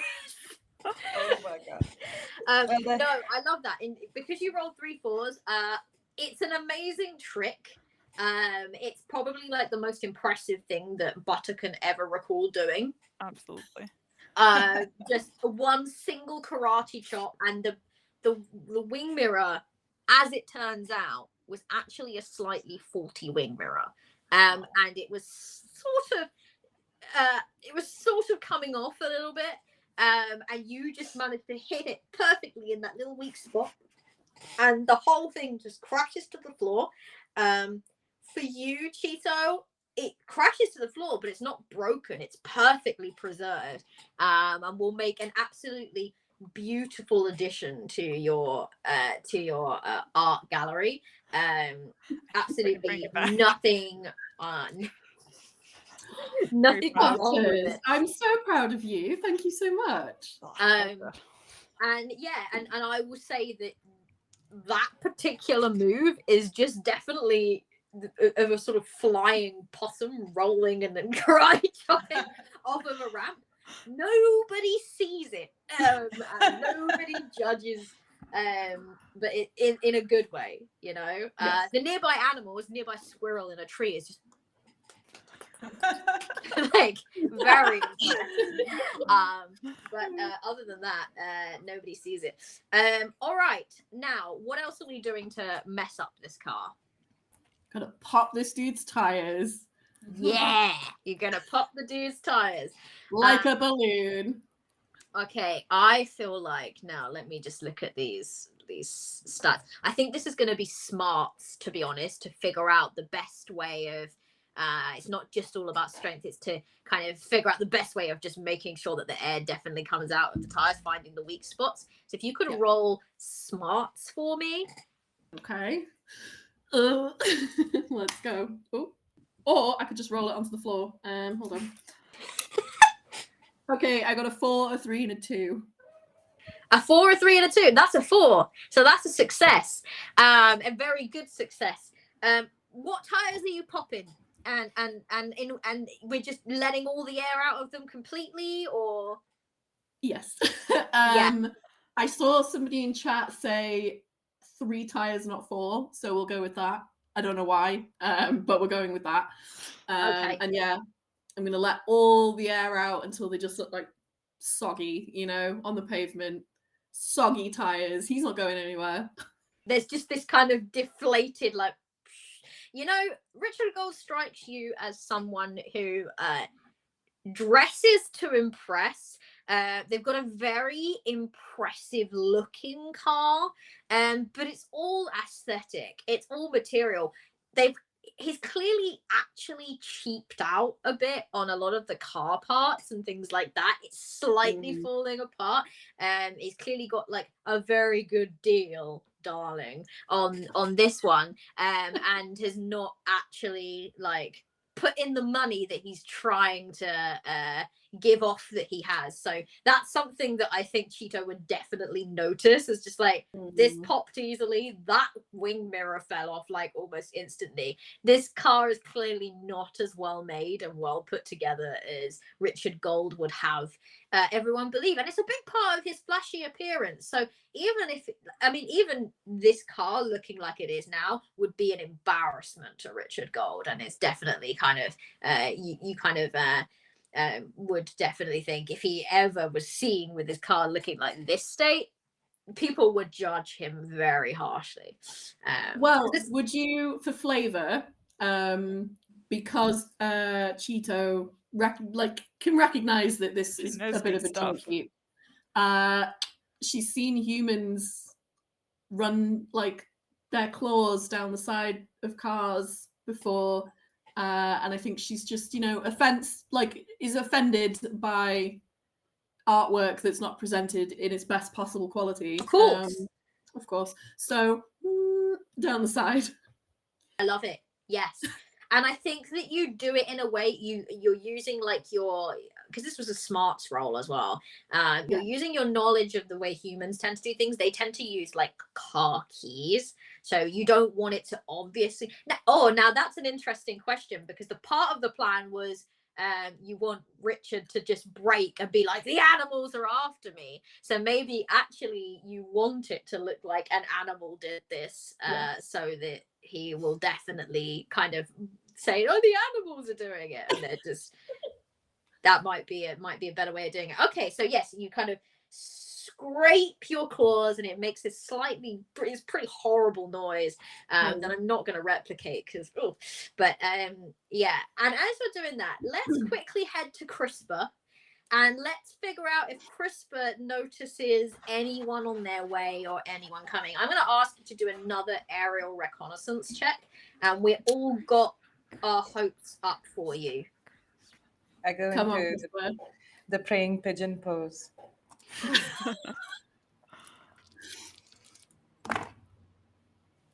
Okay, it's a little better. I got a 3. Everything else is a 2, but I got 1 3. 3. No, 3 is a partial success. Oh What my God. is going on Aaron's webcam? It's Natalie's fault. They found out and they told I me figured to it do out. this. I'll tell you later, but I figured it out. Amazing. Yes, so you got a 3. That is a partial success. You let me think. You do now. You do see, first of all, that there are no passerbys nearby, and as you're kind of swooping around, you can kind of see the town square.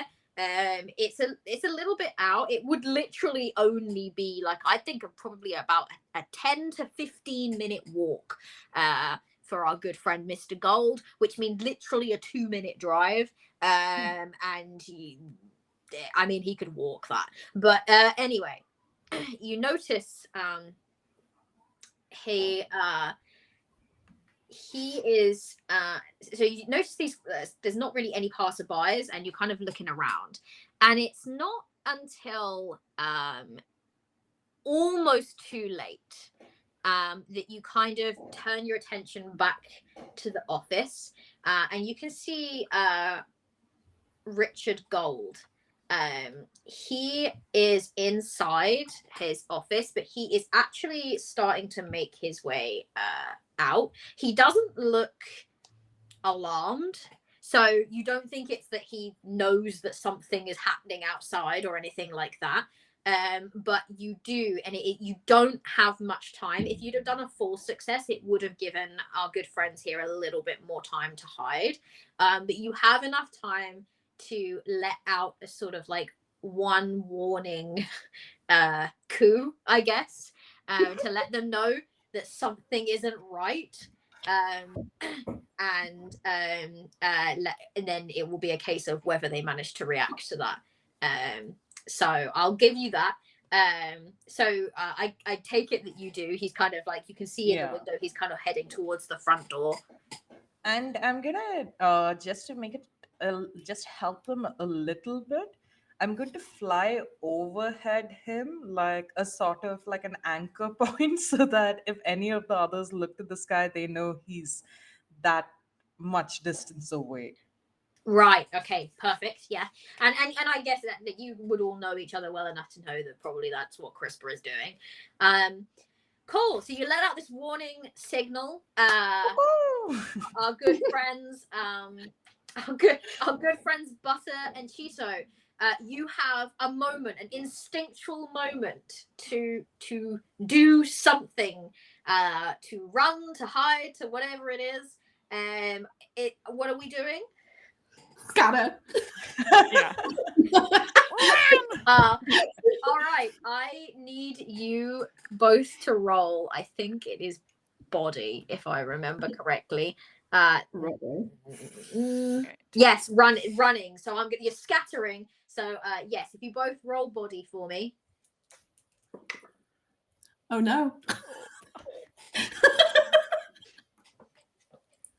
I rolled a double one to make up for the triple fours. We ain't scattering anywhere. All right then. Okay. So, I mean, he walks out. I mean, I could use my thing to add 1 and make it a 2 if I succeed. But how much better is a 2 compared to a 1? May add +1 to your next I mean, 2 is still you do not get what you want. Yeah. So I feel like you will still fail. Okay. It won't be quite so critical a fail. I feel like really the only answer here is what happens is Cheeto yells scatter and neither of you move. Like, I just feel like that's we just like bonk. Like neither we of you both run come up into with each what other happens and after you scream the word scatter. You just say scatter and then just sit. Okay. No, I die. Oh, amazing. So you Because that's so what Cheeto, possums you are now I got scatter. next to what a dead possum, a possum playing dead, and you are kind of looking around. There's nowhere really to scatter to that you can immediately see, and you don't really want to just leave Butter here. And Richard walks out of the door, and he's kind of on the phone, and he's like, yeah, excellent result. What the bloody hell? And he kind of takes in the scene in front of him of this car, and you watch his eyes just look across it in utter horror and then just travel down towards the two of you. And he the Butter looks like they're dead, but you are just sat there just looking up at him. Meow. Is that what you say? Yeah, I'm gonna gaslight this man. Meow. You could grab me as Well, like a dead I've been carcass around and just cat. take me away as you hunted me and now you're Yeah. So, I'm a cat. Meow. all right, I'm gonna say roll cute and see if you can persuade Richard Gold that a fox, which most residents of UK know what a fox looks like, is actually a cat. Okay. It's a 2. A 2. Feels about right. I'm gonna say this.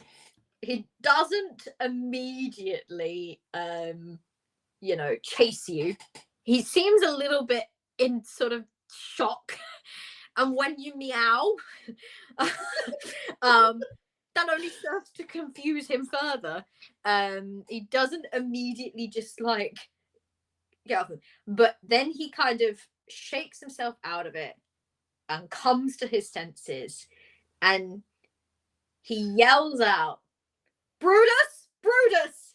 And the sound of barking just immediately kind of comes from inside. At first, it sounds terrifying as it kind of makes his way out.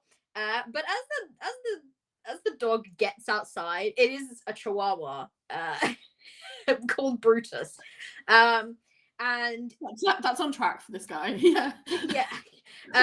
Brutus.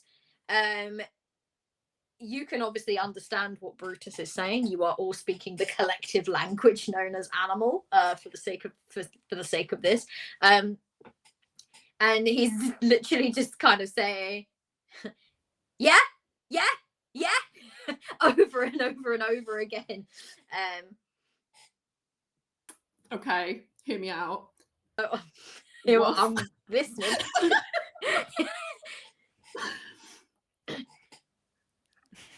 Woof, bark. Woof.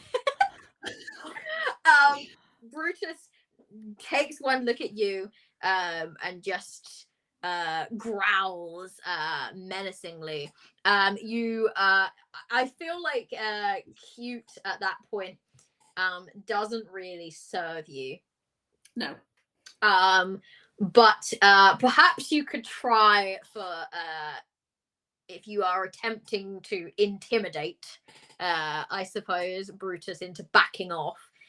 You could try for a smart to figure out, or I will let you choose. Actually, I will let you do something smart or use your body to try to physically puff yourself up and intimidate, or smart to kind of figure out, well, what's gonna scare this dog. Can Cheetah look more intimidating because she clearly just killed this other creature that is on the floor? I will allow You know, for it's some like a aid, Chihuahua is probably smaller than me. as Butter begins to make gurgling, I'm dying and everything hurts noises. Okay. I'm gonna go with smart because we've established dogs are not so smart, and so we've got to outfox and outsmart the dog. Thank you, Butters, for that phenomenal Oscar-worthy performance. It's just... I've got 3 1s and 1 3. Okay, no, a 3 is a success. Yeah. Okay. I looked at it. It's just... I think that Woof, what woof, woof. happens is this dog, Brutus, is just kind of yapping at his owner's heels, and then sees you, begins to growl, and the moment that you attempt to appear physically more intimidating, Butters is kind of laying on the back, making like death gurgles and stuff. So you make a big meal out of it, and you pretend to be kind of like like sort of yapping at like as if you're getting a bit territorial over your food, and Brutus immediately just and steps back and goes, sorry boss, you're on your own, and then just sort of scarpers off. And cool. Richard kind of begins to start kind of like swearing and looking about this car. He is out of the office. He is kind of like dealing with you, which does leave the office rather open, and you know that this dog is kind of hiding behind his master's heels as well, so he hasn't gone back inside. Now is a good time for an infiltration, but of course Cheez-Its doesn't actually know that everything. Well, you know what, Cheez-Its, I'll allow you to make a sense check to see if you can hear the commotion that's happening around the front, and kind of use your... All right. Could I also help Cheez-Its a little bit by, I mean, if he's reached there already, could I just give like Cheez-Its that surveillance on top to make sure no one catches him? Yeah, I will allow for aid in that. Okay, so that's adding 1 more die. Yeah. Okay, so that for census, that brings me up to 2 dice. Yay. Double 4s. Double 4s. Nice. Hey! You know that this is your time, Cheez-Its. Oh yeah. You can hear Hands are with clean. your friends. It's a, you know, for the sake of saving your home, it's a worthy sacrifice. So you know that they are definitely in some trouble round the front. But also this is the perfect time for you to sneak in and do what you want to do. So you need to do your lock picking, I believe, in order to do this. Body plus smart. Yes, so that will be 4 total, as I have 1 body and 3 smart. Amazing. So if you could roll that for me. I have had to turn my light on because I've just realized how dark it's gotten. This professional setup over here. I got at least 1 4. Perfect. That's all you need. Yeah. You handle that lock with ease. It's actually a really easy lock. It was a little bit loose, and so you were expecting much more of a challenge than this, but you managed to get in very easily. The moment that you unlock it, the door was actually, so the hinge was not quite right. So the lock was actually what was keeping the door shut. And the moment you get it, kind of automatically kind of swings open. It's clearly, again, it's a very nice looking door on the surface, and it looks very secure. But our dear friend Mr. Gold has kind of skimped out a little bit on the security, and it's going to cost him, I think, in this case. So yes, you make your way in. Now, so you kind of get in, and there's essentially you're in like a long corridor, and you can see the main door down the end. It is open. You can see Richard Gold standing outside, kind of, he's shouting and swearing and getting bloody annoyed at what's happening outside. He doesn't seem to have like got to the point where he's doing anything to attempt to actually like move these animals. He's far more concerned about his car, but he's definitely clocked them. And here in this game, there is like a sort of notice mechanic, as like the more you get noticed, the more difficult things become generally. So he's causing a bit of commotion, and that might start to attract people to come and help him, essentially. So that's something to be aware of. But for now, this does not affect your little task. You got a door on your right and a door on your left. The right one is open. It's you can probably figure out that's the one that Richard just came out of, and has left it open. Okay. I'm trying to find the office. Was the office on that main floor, or is this like a double-story building? I'm trying to remember. No, it's a single-story building. Okay. All right. Well, I just very quietly move around, trying to find what would appear like an office space. I peek in the open doors. You peek into, so there's one door that's sort of slightly ajar, and the other one is wide open. You peek into the door that is slightly ajar, and it is some kind of kitchen. It's a kitchenette. And there's food out. What you do immediately notice is something that you haven't tasted for quite some time, because it's not a crisp, it's what you're named after, but it's not a crisp brand that actually exists here in the UK, and any imitation of it is just not quite up to the standard that Cheez-Its is expecting. But what you do notice is some sort of some imported goodies from elsewhere, including a bumper pack of Cheez-Its. You recognize that branding anywhere from your childhood. So that's sitting on the kitchen side. But there is also this kind of like strange taste in the air here in the kitchen. And you will notice nearby there is a mop inside a bucket. Someone has recently cleaned in here and has sprayed some kind of perfume or some awful scent in here, and it almost like it burns. It's like horrible and chemically and nasty, and it's a bit like I can't like get in it. Like it's kind of throwing your senses off, just that being in there. The door wide open it appears to be an office. And you can see on the desk a sort of sheaf of papers is presented among lots of other usual office paraphernalia.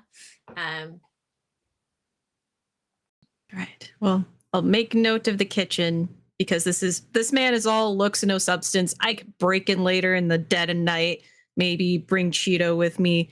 Cheeto will know what to do with this chemical smell. So I just pad over to the office and immediately get to work to try and find whatever letter I'm supposed to find, whatever the speech is, and just like clamber up onto the desk. All right. Roll for me senses, I think it is, to get sort of like the lay of the land, to see if you can figure out which one is this speech? Yeah. All right, I only have a 1, so let's go. All right, I rolled a 3. A 3. Yeah. Yeah. I will say that because it's like a partial success, I'll say that you find it. It takes you a little bit longer, so you're not able to quickly find it. However, you do sort through these papers.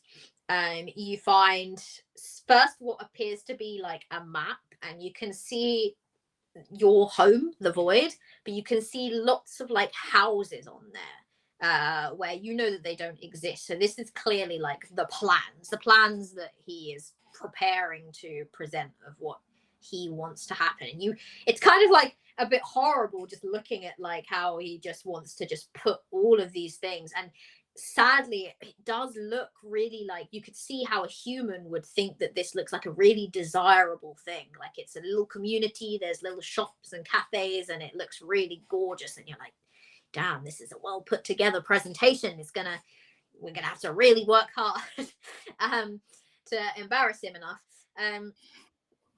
You see also some kind of like contract. It's full of lots of complicated words, and I will give that perhaps you have been around humans and stuff and you kind of understand their letters and numbers and things, but you don't necessarily understand the meaning of all words that you read.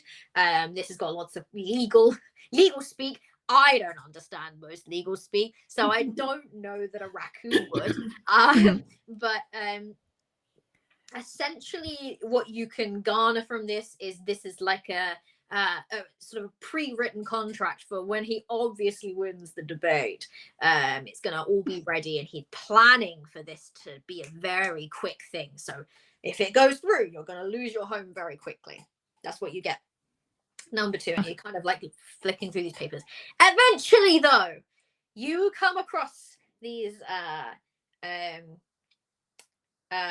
sort of a sheaf of like handwritten notes, and it appears to be like a sort of what the speech is made up of, essentially the building blocks of the speech. And I guess I will quickly cross back to to find out what Butter and Cheeto are doing. At this point, he's kind of swearing a lot about his car. He knows that it was you like that did this. I will allow that you are sat in front of the wing mirror that you've pilfered. I just really want to know what your next move is. Like, I'm guessing it's probably to try to run or to try to get away, but like, where do you think you would head? Yeah, I just wanted to make a note for Cheez-Its, because if you need help with the papers, remember that we have a very literate pigeon that can read and do that kind of stuff. So That's true. you can always signal the pigeon to come help if you need any help with that. The pigeon that can speak legal speak. I mean, she's probably read enough, articles about things in the newspaper that knows some of those stuff. But I don't know about you, Cheeto, but I think that throwing this into the absurd is the way to go. So, like, I would probably, like, I think that if this guy was going around saying that he saw a possum riding a fox, and then they came and like destroyed their car and then run away, it's just like, first of all, there's no possums here, and like, why a possum riding a fox come and destroy your car? It's just like, I'm very up for this scenario. So we're gonna go for some kind of like, we're gonna try to do some absurd shenanigans that just no one could possibly believe, and then we're running off. yeah. Possum riding a fox that stood on 2 legs. Oh my god, and are you still holding the mirror to look back? And it is. Yeah, it's probably Yes, with us, Rich. I think you're gonna have Richard questioning. Did I drink a little bit too much wine last night? Yeah. I mean, darling, same, but I am gonna ask you to make a combined, so that you're aiding each other. I think at this point. So I Okay. would like one of you to make like the smarts check to help to make this as absurd as possible. And then I would like one of you to make the essentially like the runaway getaway check. So I will, if I can aid Cheeto in the smart roll, I'll like it. I don't know if I can give advantage or anything, or like one more roll, but I will leave. I think Cheeto has a better smarts than me. I'm the muscle, she's the brain. All right. So what's your body? My body is 2. Your body is 2. So I'm gonna give you the best chance possible, because I'm absolutely loving and embracing that you have gone into just let's embrace this and go into absurd. So we're gonna give you a body check, but you get to add +1 because you're being aided. And we're going to give a smarts check from Cheeto, and you get to add +1 because you're being aided. So the two of you have kind of gone into this duo mode where you're helping each other achieve goals. So let's do the smarts check first. okay. Okay, and I think I'm gonna use my skill before I do this. I'm gonna use my possum scream power, which is once a game, I invoke the unholy power of and roll body plus senses. If you succeed, you may add a +1 to your next default result. For example, turn a 1 into 2. Doing this raises your group's notice level by 1. I mean, at this point, if this guy has seen it pretty well. So I am gonna roll. So body plus senses. Does that mean that I roll the amount of dice that I have in body and senses Yes, together? exactly. Okay, exactly. so I'm gonna roll 4 because I have 2 sense and 2 body. And I have rolled 2 2s and 2 3s. Okay. Does that count as a success? Yes. 3 Okay. is a success. Yes. So now I can add a 1, as in like a 1 score. I can up 1 my body roll for. Amazing. And so Right. I'm just gonna look at him and just go, Bata! Scream my name. Because I do it for the butter here. So. I can actually, I want you to do the rest of your rolls, and then I can pretty much envision how this is going to go. So let's get the smarts roll to make this as absurd looking as possible, this getaway. And then we'll do the body roll as well. And then I will. I rolled it. Yeah. I got a 4, a 3, and 2 1s. You got a 4. So critical success. This is going to be the most absurd looking getaway possible. And then the body roll, if you please. And this is also, so it's my 2 body plus advantage. Plus aided. Plus aided, you also plus get 1. another dice because you just screamed at the top of your voice. Another dice or a 1? I think it's a 1. Oh, +1. Sorry. Okay, yes, so +1. I rolled so my total is 3. Perfect. You were still succeeded. All right.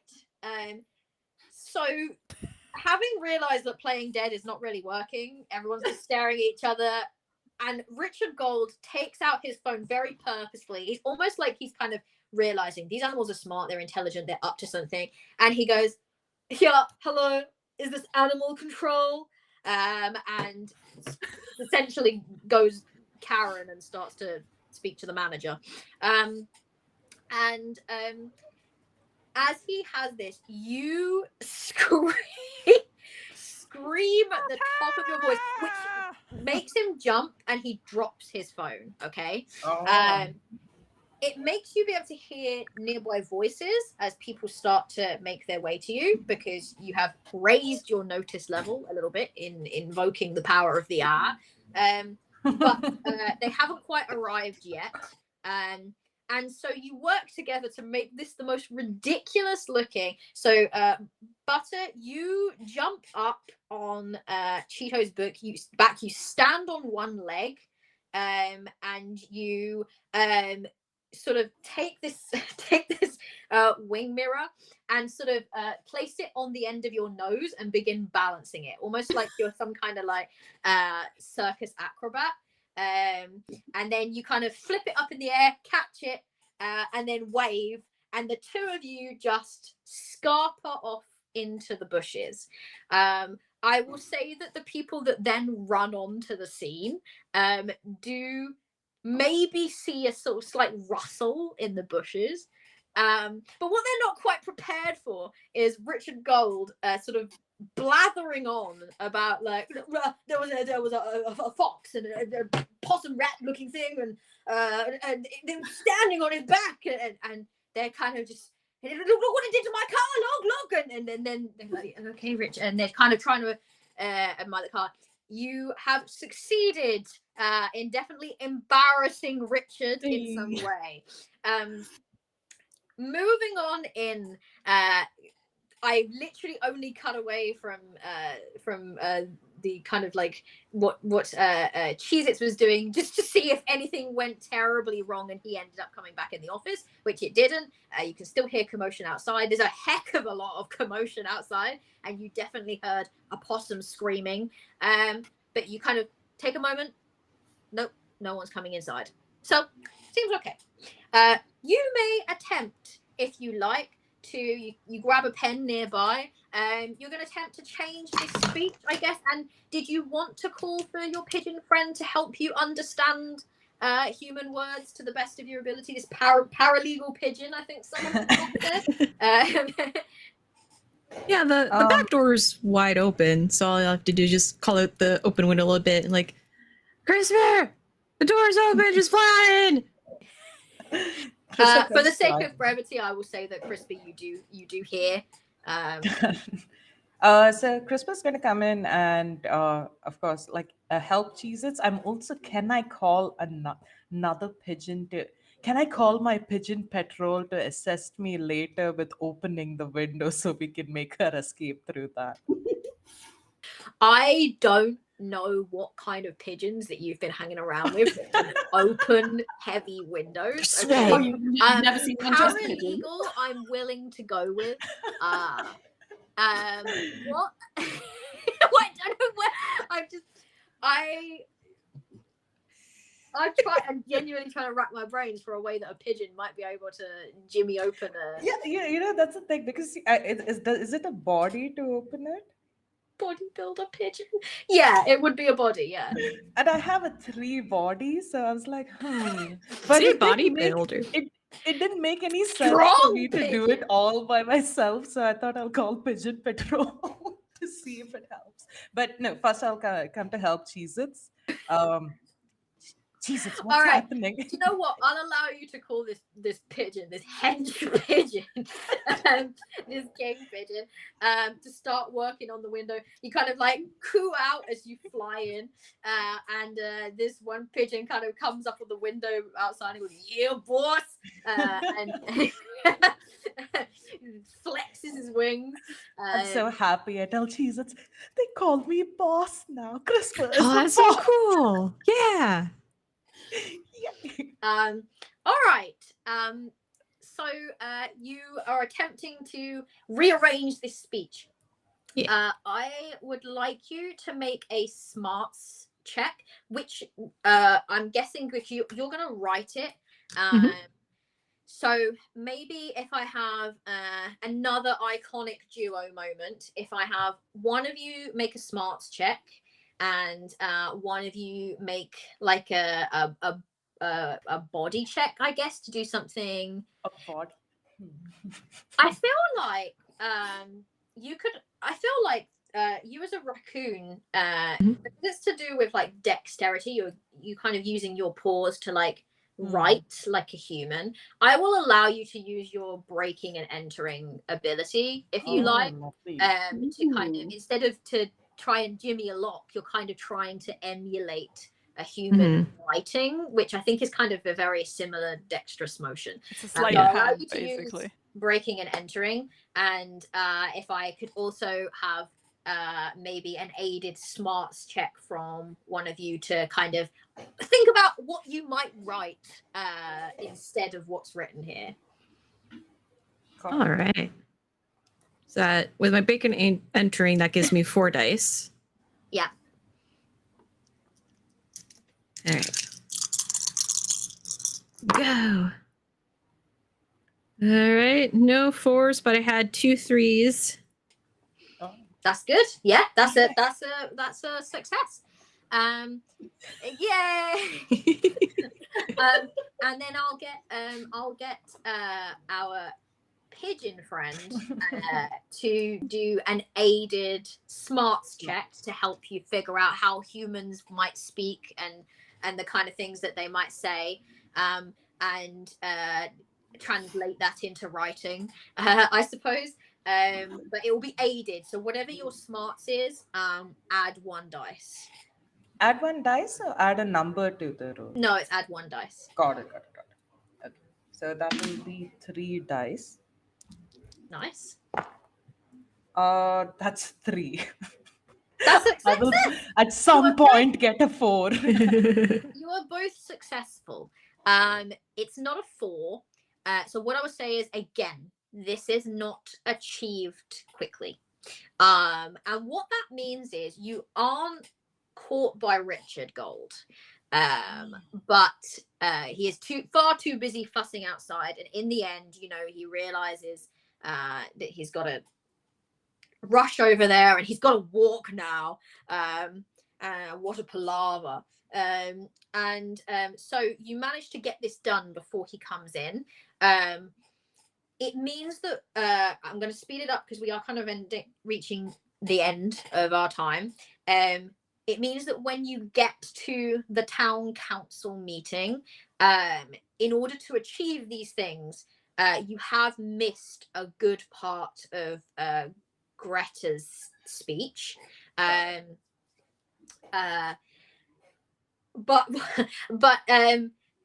actually what you kind of gather is that they were expecting Richard to be here already and to have presented the speech first, and Greta has managed to use this as like, oh look, he doesn't even care, is not here, and has kind of really driven home the point that, like, I don't think he cares about, he's the one that brought this forward, and then he doesn't even make his own bloody appointment, kind of thing.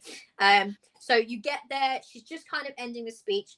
I will allow you to come up with one thing that you think might aid her in kind of winning a few more votes, or something that might just win people round, perhaps, if you like.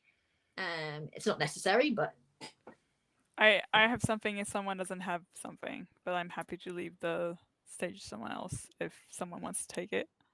I just want the pigeon patrol at the end. That's all. Yes, I feel like this is Christmas moment is right at the end of Richard's speech. I'm just going to get a good seat. Watch my kids do their work. I feel like Cheeto's got a really bad headache now. Like the wine is really setting. The fermented apples have really set in. Yeah. Wine plus possum screaming, it doesn't help. Yeah. Yeah. Go on then. So it's probably Butter is probably going to, so because we ran off probably after Richard tried to grab us, and we went to the place, so we probably arrive a bit earlier than the other two, and when we arrive, I see maybe at the kind of like towards like a corner of the square where this thing is happening is Jimmy.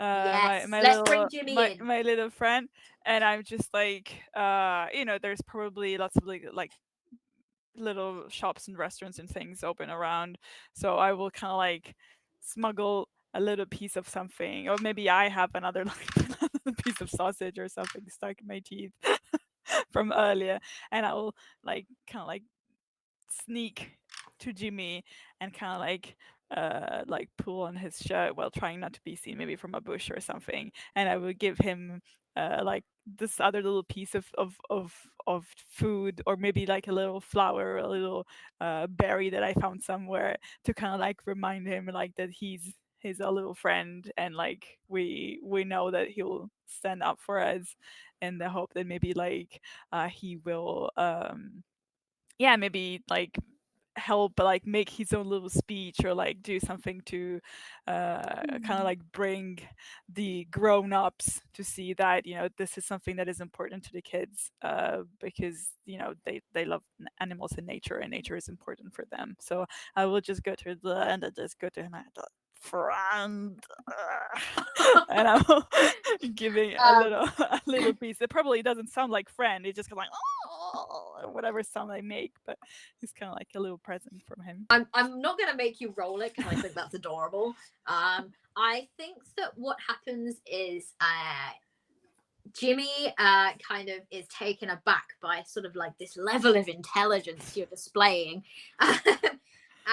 And kind of does a good job of like hiding you, I guess, or standing in front of you. He seems to recognize that you're not fond of attention.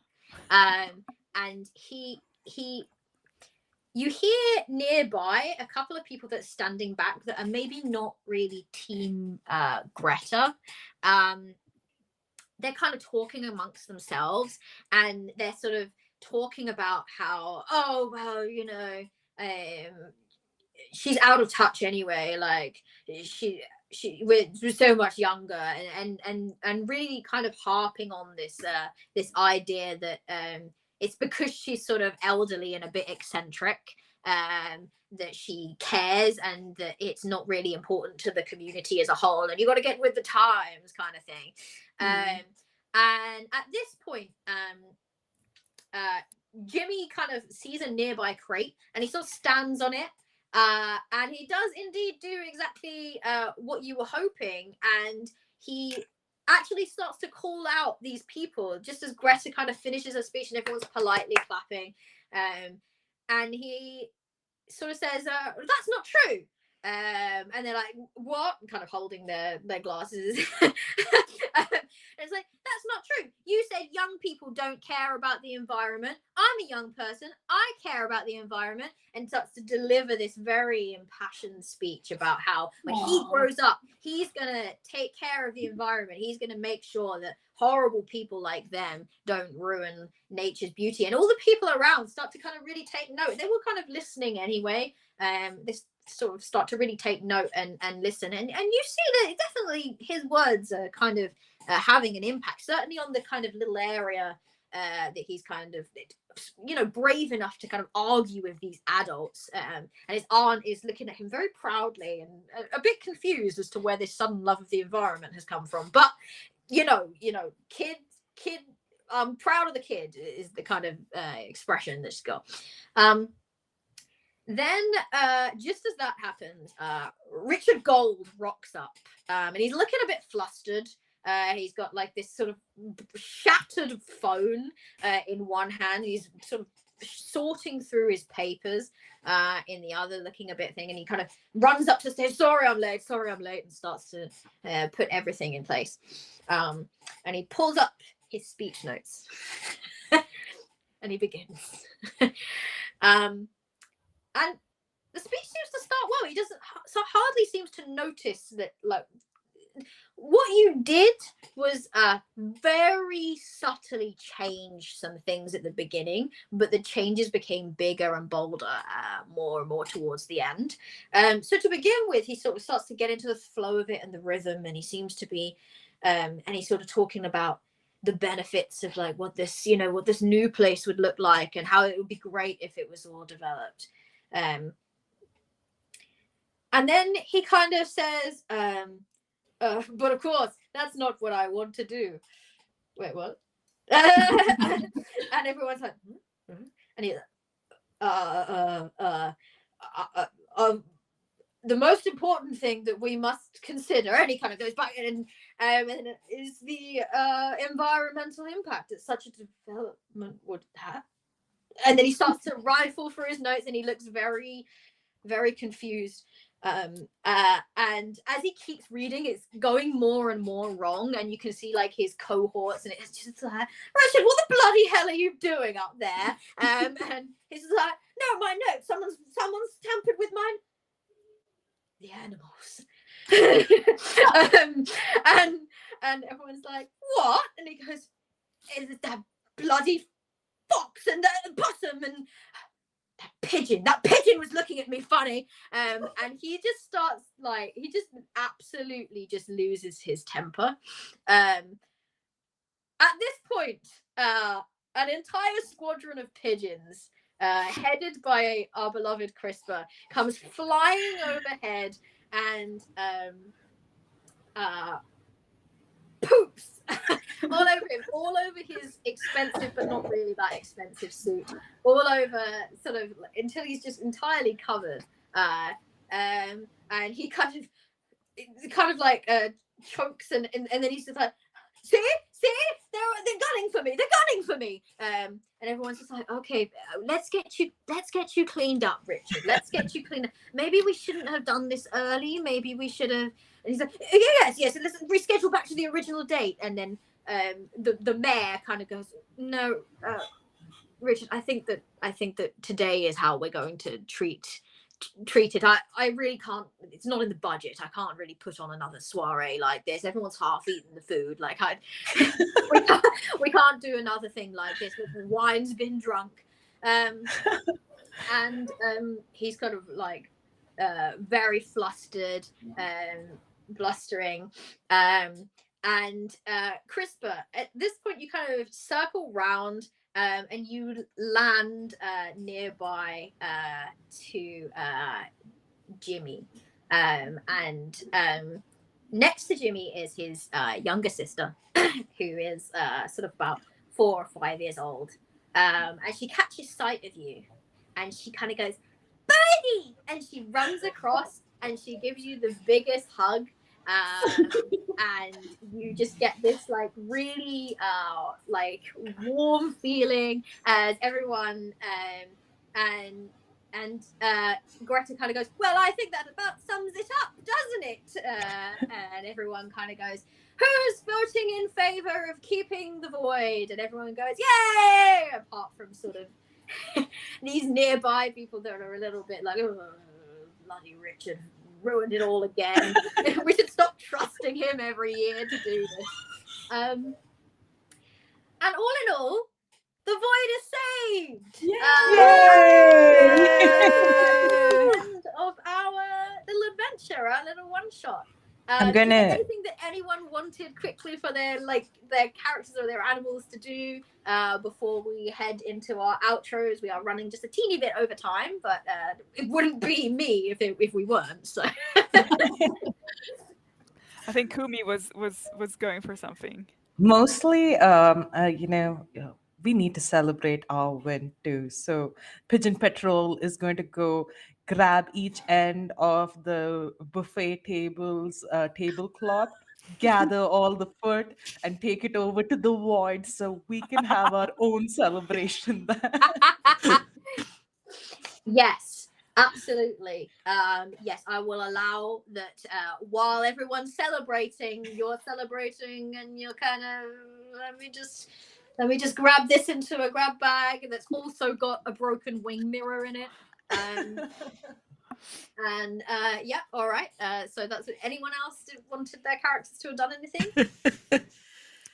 I think we all happily maybe look at the festivities and the end of the celebrations of the evening from our lovely spot at the edge of the void, and just enjoy the wonderful food that Crispa got us, and it's just like, cheers to friendship.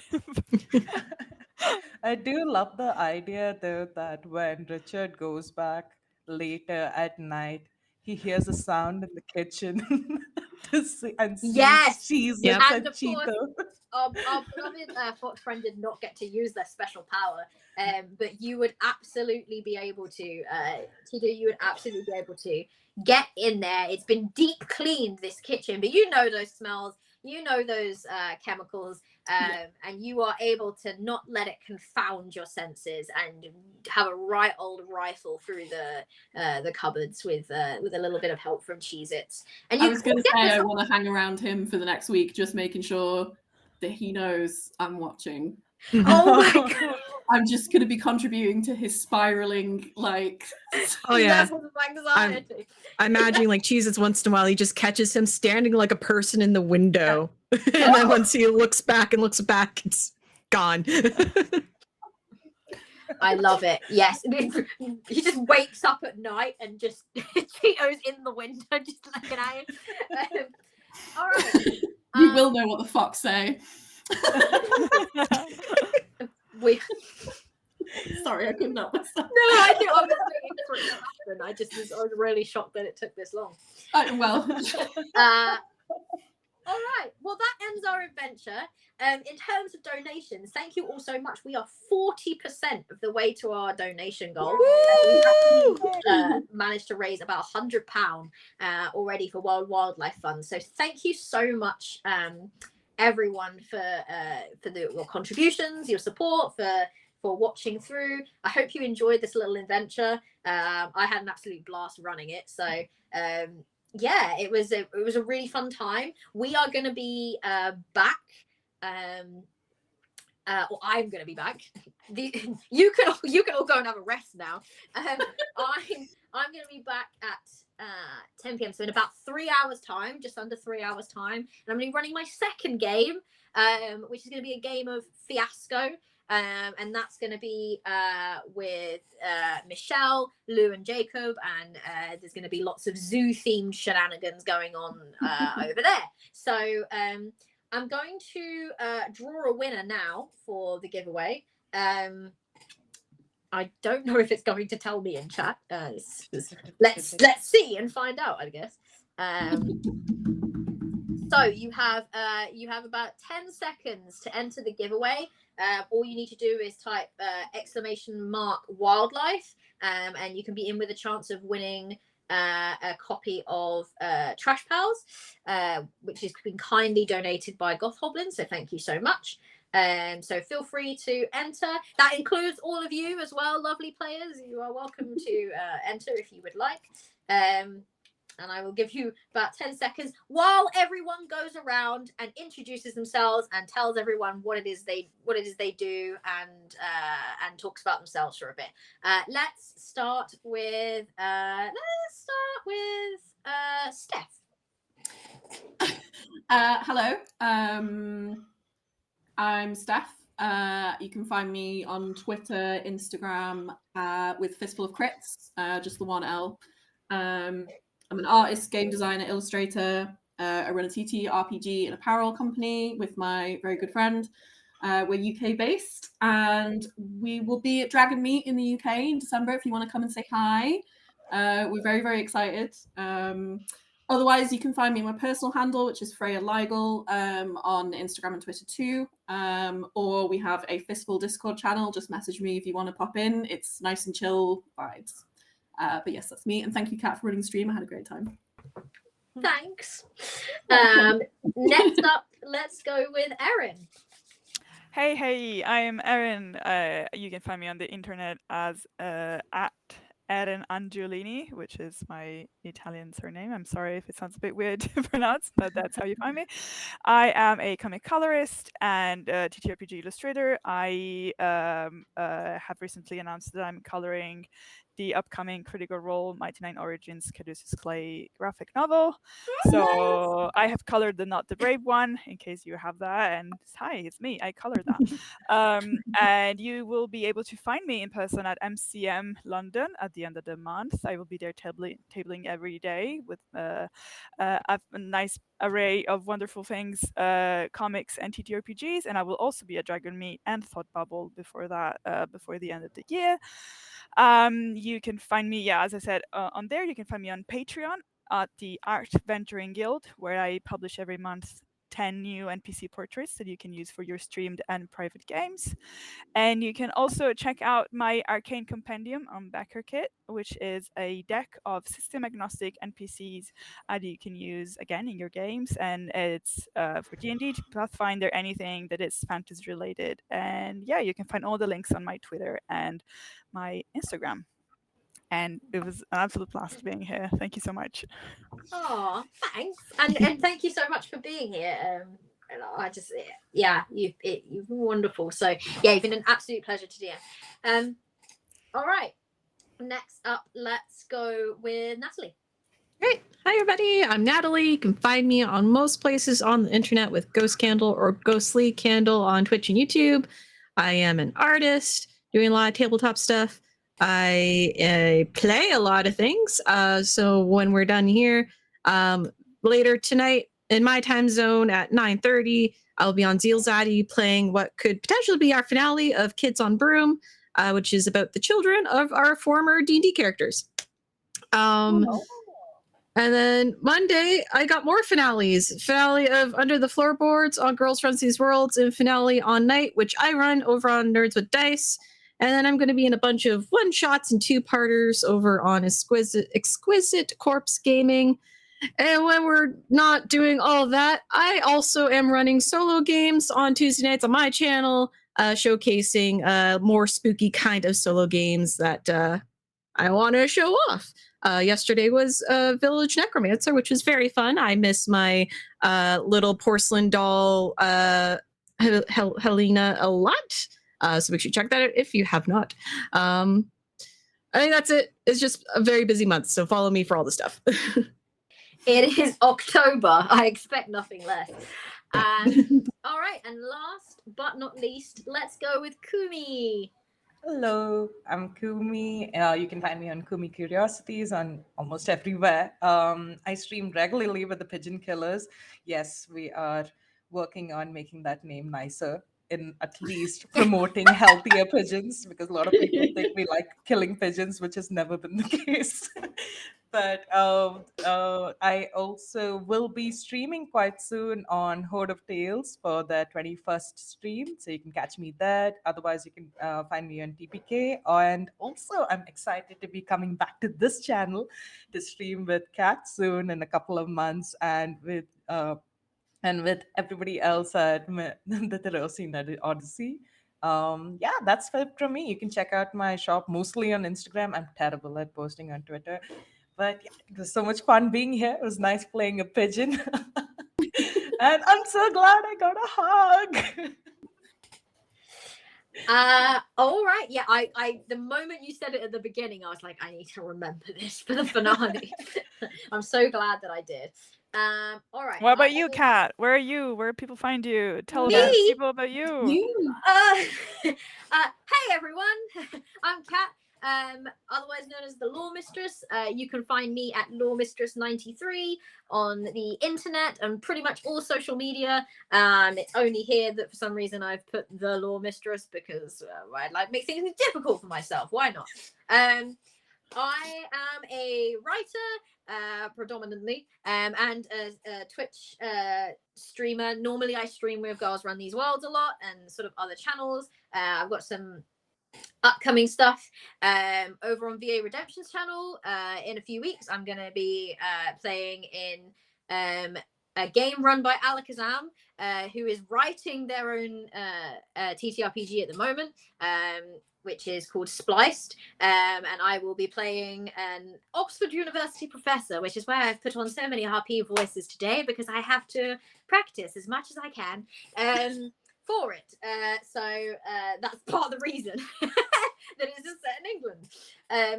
The other thing I've got coming up, I'm going to be running a game on Exquisite Corpse's channel. I'm going to be running a game of Liminal Horror, a one-shot. So do come along and join us for that. All that's going to happen really is there's a chair, and that's all you need to know. So intriguing, I know. Don't worry about the chair, it'll be fine. What else do I do? I'm currently designing a game with Hatchling Games. We are in the course of making Argonaut, which is a space sci-fi retelling of Greek myths. If anyone knows me well, So cool. they know It looks that incredible. Greek Yeah. mythology and folklore is one of my absolute favorite things. Yeah, that's why I'm there, I guess. Yeah, absolutely thrilled to have been here. We're doing a really good job of raising some money. Let's draw this thing and see who has won. So is it gonna tell? Hey, did it tell in chat? Did it say it? I bet it didn't. No, it didn't. But oh wait, I think I have to announce it. There we go. To manually announce it. Right. Well done. Our very own Natalie has won. It's me. A copy of Trash Pals. So well done. Cheez-Its the raccoon can now live on, and you can play your own version of Cheez-Its when Cheez-Its eventually becomes the head of the Guardians of the Void and then has to train a bunch of new recruits. All right. Well, thank you all so much for joining us. I will be back, as I said, later in a few hours' time, and we will be playing Fiasco. But until then, everyone, loved having you all on my channel. Would love to have you again. And cheerio. And also thanks to Jen for Yes, thanks again, producer everyone. Yeah, thanks. produced for us. It is God amazing. Goblin thanks. Bye. Bye. Bye.